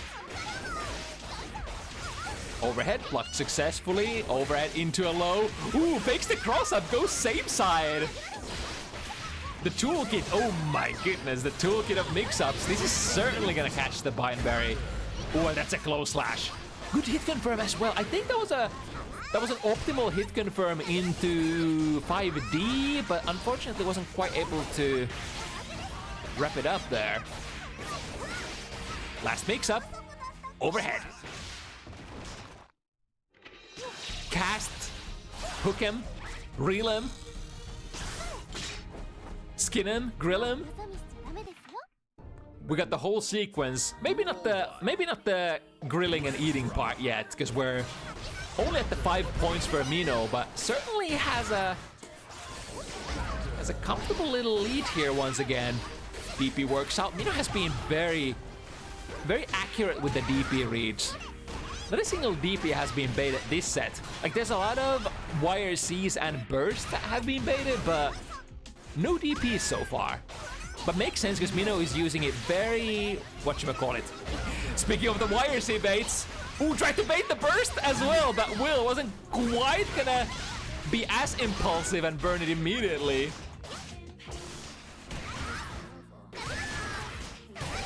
Ooh, wait, did the projectiles actually nullify each other there? To the other side, RC making sure, I think, yeah. If you instant air dash and cross up with, I think that's, is it that jump slash or jump heavy? I think it's jump slash. You're probably not gonna get a conversion unless you spend 50 meter on it, and Will recognizing that it is time to spend. Right leg spares, catching the opponent airborne.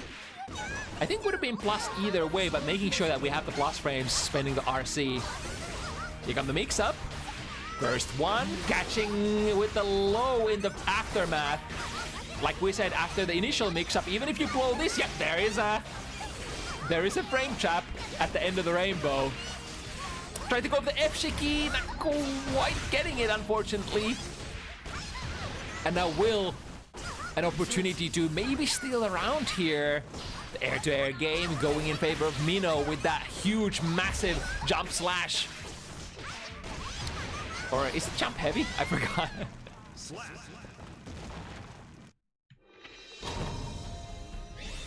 Alright, it's only one game. But eventually will have to win more than one in a row in order for the deficit of the score difference to be sort of equalized.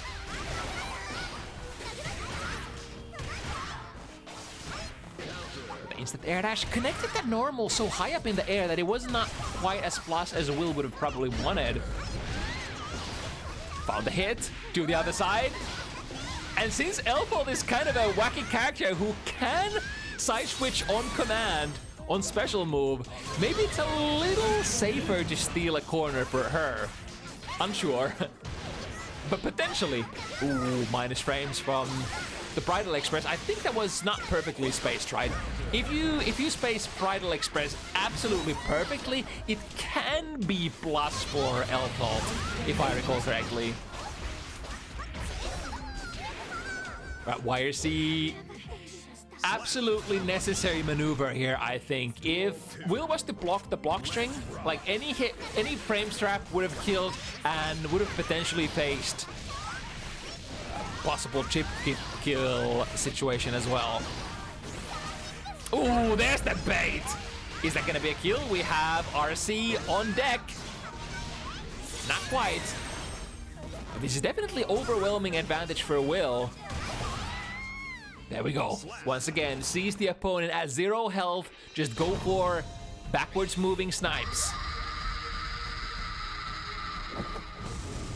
Just like that, we're 5 points even. They cannot change society.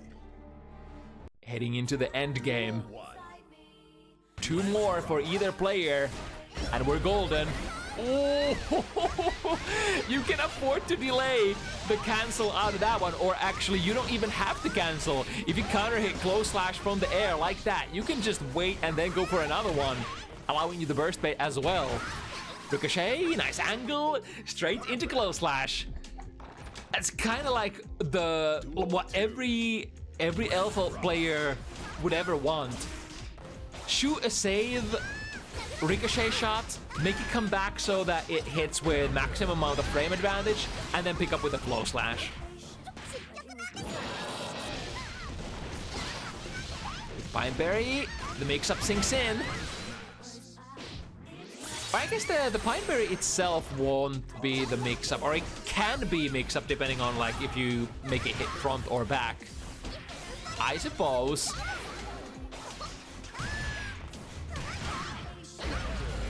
Good anti-air, and oh my god, just... Perfect. Are you kidding me? With the massive reads coming online at the exact perfect timing when they matter the most. 1 more to go. Yo, is that why Will has been using the round start 6 heavy? Because it catches so far? I guess it's like a...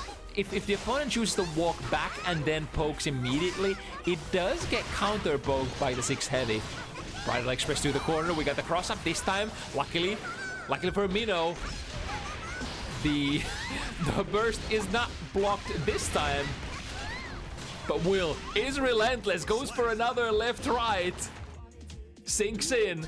Suddenly, Mino has been the one being in the leading position for most of this set, and suddenly, it's Will. I was just collecting data. It was just warming up. I was just getting ready to gap. I was just making it interesting. And a couple of other one-liners. Here we go, the second bomb belt of the set. This is a tough situation. Oh, we get hit. That's gonna be a big conversion into kill. Yeah, I think you kinda had the burst there. The set would have been over immediately, but now Will still has a blue burst. Doesn't necessarily even have to use it. Yeah, that's the tough part. You're basically, well, like when you have so little health and it's set point, you have to respect the burst to a certain extent, but at the same time, the opponent doesn't even need to hit it. The opponent can just threaten with the existence of the burst, keep holding it, force you to drop your combos, make you bait, and then even if they lose it, they're gonna take it to the next round, and it's still gonna be a set point position with a burst available. Tough spot to be in. Absolutely terrible, terrible spot if you're Mino. But a great back and forth set. Ending up in 5-7. We've got our last spectacle of the evening now. Another Ino It's Light making their debut entrance on Bounty Hunters. Opponent going to be none other than Puuro. Part of the Finnish Slayer gang.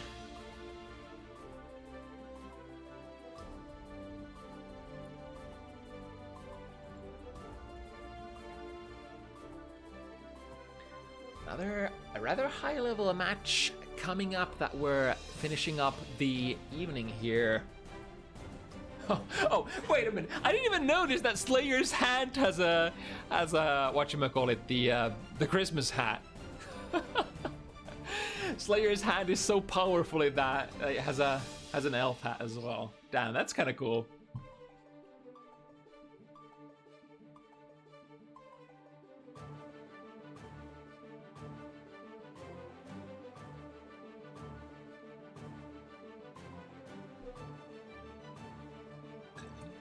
Shout out to Alternate once again, making the absolute best graphics for our humble little event.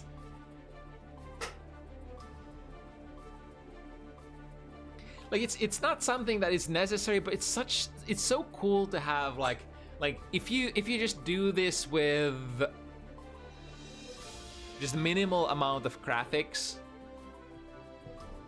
Like yes, you can do it, but like stuff like that, this is just so cool to me. That players get their own little cards that put their little avatars in there and get a little bit of customization. It's absolutely beautiful. Couldn't do this without the support from the community. But anyway, so Puuro Light. One character hits harder than the other, but at the same time, one character mixes better than the other. Take a guess which one's what character is occupying what role. Mankind knew that they cannot change society. So instead of You absolutely, like we've had this matchup quite a few times recently on Bounty Hunters, and you absolutely don't want to get touched as Ino.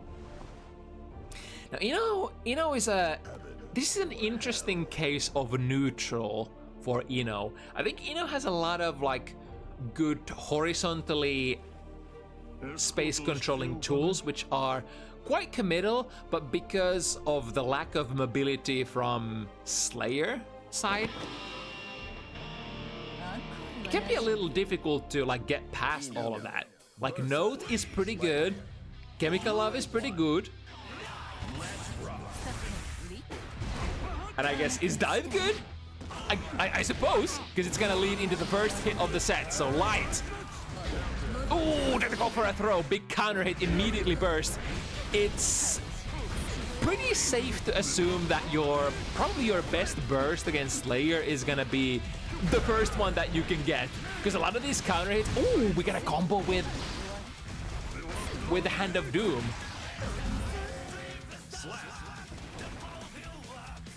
Those combos are super cool when you're able to juggle in the corner using the hand. Right now in mash out. Beautiful, beautiful. Okay. One of the most important matchup knowledge and execution checks have been confirmed to be there for Light. Can throw Master's Hammer before impact. One of the most important things that you absolutely have to have against Slayer if you want to survive. Dash through into a throw. That buff is gonna linger a couple of seconds. Yes, indeed. 2 out of 2. In fact, I think that's been one of the best MVP tools, like make or break tools for Ino players. Whether they actually can throw that Master's Hammer. In fact, who was it previously? Was it Lamp? One of our Ino regulars who had like a run where they missed like maybe 2 or 3 Master's Hammers and were able to throw like 20 during a set. Sorry, not Lamp. Lamp is a Ram player. I forgot which one of the Ino players it was. Anyway, back to the set here. Ooh, that's a good trade for Puuro. Not quite able to pick up with a combo here, but the bar slash certainly gonna wall stick and gonna lead into 1-up for Puuro. These games are going to be pretty fast, I would say. So both of these characters are committal. And then of course from the Slayer side you have the explosive damage. And because of that, a lot of, like, when one player makes a move, it's either gonna end up in glorious success or absolute pathetic failure. So a lot of your RPS options matter a lot. Great counter hit conversion there from the Mappa Hunch. And now looking for one more hit. I think Puuro. Ooh, nice reaction there, getting the throw. Now this could very well be. Oh no, the Chemical Love ends up whipping. Still working with the corner. Forced to take it with a soft knockdown. Puuro almost 100 meter. Oh no, oh no, oh dear, oh oof, ow, ouch. Yippers, my bones cracking inside my flesh. A lot of damage that every single counter hit for Slayer is gonna deliver. And once again, with massive corner carry potential from those counter hit Mappa Hunches as well. We have the buff. You need first, or as we call it recently in the Finnish Fighting Game Discord, the perse. If you zoom on the universe text and forget about that. No, forget about all that. Let's not make that into a thing. Duel 1. Except that I kind of want to make that into a thing. Anyway. Alright, got them with a follow-up. Ooh, was expecting. So here's the thing. Depending on what spacing you connect on block with your Mappa Hunch, one of your, like, it could get throw punished. You could interrupt with a throw, but if the P Mappa is spaced perfectly, if the K Mappa is spaced perfectly, then Slayer could be potentially plus. Or not minus enough for you to get the throw. Alright, to the other side. And going in with the Mad Love. Reading the backdash, in fact, was what Puuro was up to that time. Hard knockdown is exactly what Light is gonna need here. Puuro with the 50. We could go for a YRC, but we could also just up it with a 2P and save the meter for better things. Good timing on the burst from Light's side. 100 meter, is it a kill? Not quite. Should be a kill here. No chance for Puuro to burst. Not that he would anyway. Better to take that to the next round. Starting with the TK horizontal dive once again. Has been working out 100% of the time so far. Ooh, the counter poke from downtown 2S from Ino. Try to go counter poke again with a 2 heavy. The heavy buttons have a lot of reach, have good hitbox, and have a decent amount of active frames. So they are kind of like natural nemesis of Slayer movement in a way. Because Slayer doesn't like stuff that reaches far and has a lot of active frames. Historically. Ooh, got that with the low. Into. Able to queue up the super. That's not quite gonna be a Donzo deal yet. But get the mix up on the hard knockdown, and Puuro gets it wrong that time. We are on the board. It is gonna take a couple more combo attempts. A little bit more of that good old blender.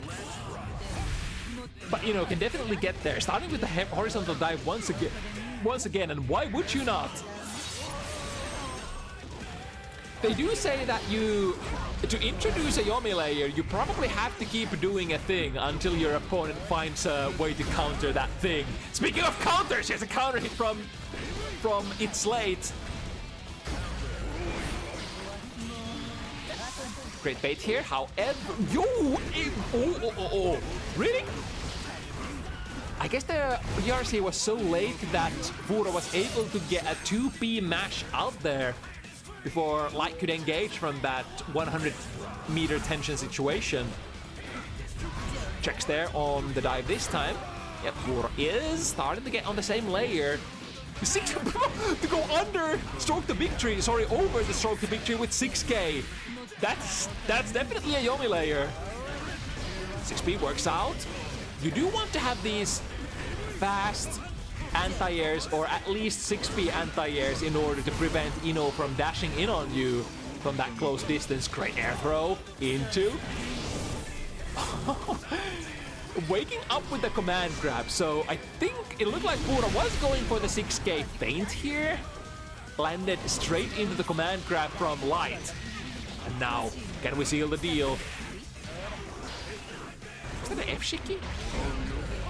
Looking like an F-Shiki I haven't seen very often.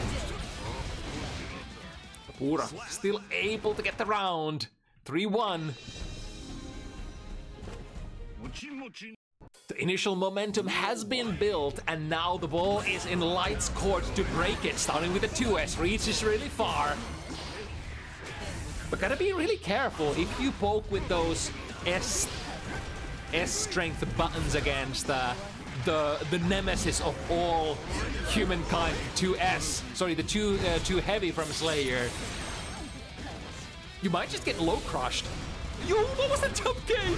Crossing up on the way out, and first Master's Hammer that hasn't been able to be thrown by Light. This is exactly how to exploit mental stack. You introduce a lot of other layers, and then you're trying to divert the attention of the opponent to those different layers. Boom, shakalaka, that should be a kill. That was really fast. And like, you get them one time with that Master's Hammer and it's half of their life gone. Even though Master's Hammer combos have been nerfed, if I recall correctly, they do still hurt quite a bit. There we go, the horizontal control using the Chemical Love, formerly known as Horizontal Chemical Love. It is in the name, the horizontal control. Try to go in with the 2D, which was 6-6 over using the hover dash. Put yourself airborne, evade the hitbox impending. Got them once again. This should lead into a kill unless you drop. Or maybe, was that a happy little accident? Not sure. Bob Ross would be proud though.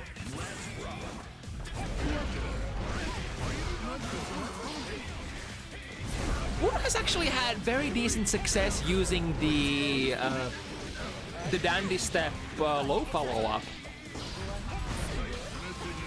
at neutral situations. This time, sends the Bile Bunker, once again, bump ahead. The low follow-up. Ooh, the patience here. I got the punish with a close slash as well. That is a quick donezo deal if you don't have burst available, which Light does not have even close to being finished here.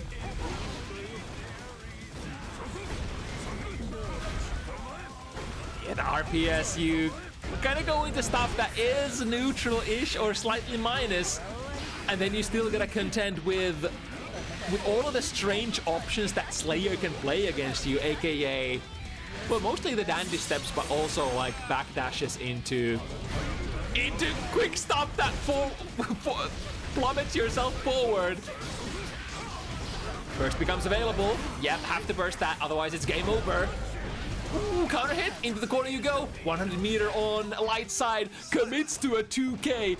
I often wouldn't say commit and 2K in the same sentence. You would think those are Light buttons, those are semi-safe. But no, nothing is safe when Slayer is ramming himself at you, plummeting himself at you at maximum massive light of speed kind of velocities.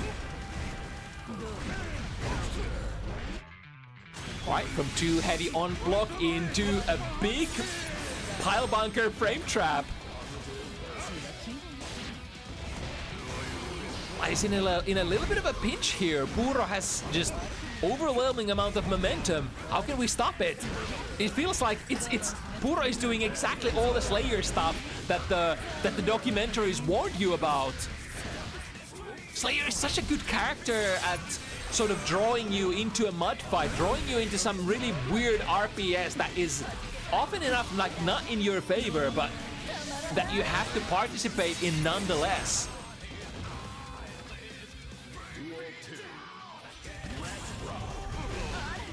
Yeah, it's like, even if you think you're safe, the the dandy step is gonna come back, make stuff whiff and whiff punish you. It's the one of the OG weird whiff punishing tools that a lot of fighting game characters since have tried to emulate and have emulated. The Slayer is the original one. Alright, aggressive burst into the corner. That's gonna be a counter hit combo for half of your life. Light really needs this. We have Meter as well. Oh no, the counter hit. Is that kill? Before Light gets the burst back, makes a small combo mistake, has to burst, has to commit to it. Light probably can't even see what's going on, but they know the burst has to happen, but it's not enough. Puuro is just absolutely merciless. Dandy is basically the one word how I would describe the set so far. With 6P, burst timing works out as well. Bursting Puuro into the corner. No whip punish on the 2D, but it's so hard to. It feels so scary to try to whip punish. Like you assume it's gonna hit, and you know what else is gonna hit. Master's freaking hammer. Put the 100 meter on the coffin as well. Look at that, no wrinkles. Boom, shakalaka. Set point Puuro.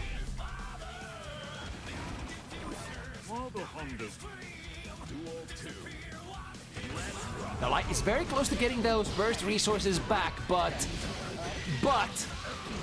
it's only so much that it can do for you. But I mean, this is some of the best use cases for it.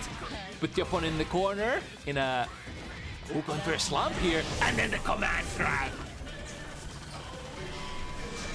So this guarantees that you're doing a lot of damage on the way to the other screen, as well as a heart knockdown. And Slayer really not known for his reversal options with the meter. Like, sure, you have a good backdash out of the opponent's pressure, but Super Mappa Hunch, not a real reversal, nor is really anything else for that matter. Now does Light get to live here? Stroke the big tree just barely misses. Look at that, 1 pixel spacing, the 2 heavy hits, but can't convert, unfortunately.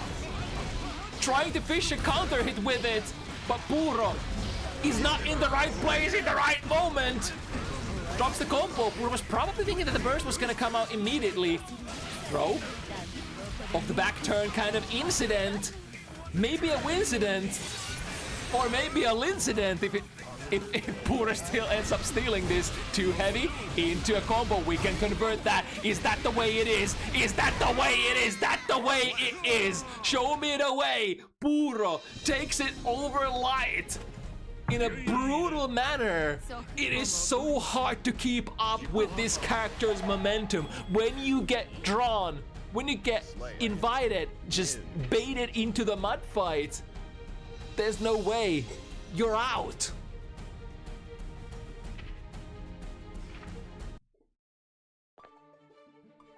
That's unfortunately how the cookie crumbles. It's also historically one of my most hated characters to play against, exactly because of this. The character makes you feel like you're just like, what is, like, you don't understand what is going on. It feels like you've never played the fighting game before. It feels like you just can't guess correctly. It is a character that forces you to master like a couple of different option selects for sure. Because if you can't cover multiple Slayer options with certain input sequences, it's too overwhelming. You're not gonna guess right enough of enough to make up for the skewed risk reward that is in Slayer's favor. But yeah. That's gonna be it for tonight. Got through all 7 of the matchups. And now from the whole Bounty Hunters arrangement team, I would like to wish you a Merry Christmas in a couple of days' time. We are still gonna be back for before New Year's. 28th, next Sunday, is gonna be a Bounty Hunters Day. Same time, 5 p.m. CET. Once again, if you want to join the fun, you can certainly do so by, for example, joining the Discord, where the sign-up Google Docs are going to be posted in just a couple of minutes after we go offline. Let's see if there are raid targets available on the interwebs in this site called twitch.tv.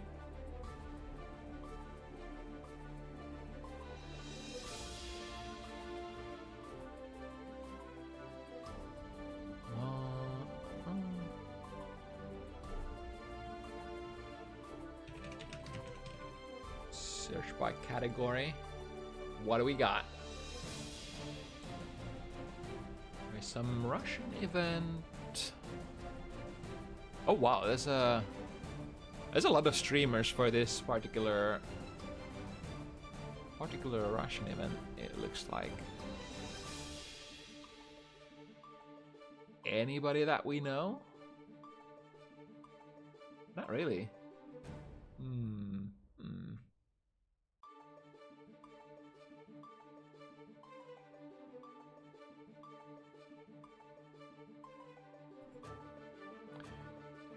We sent you to a random streamer of the category.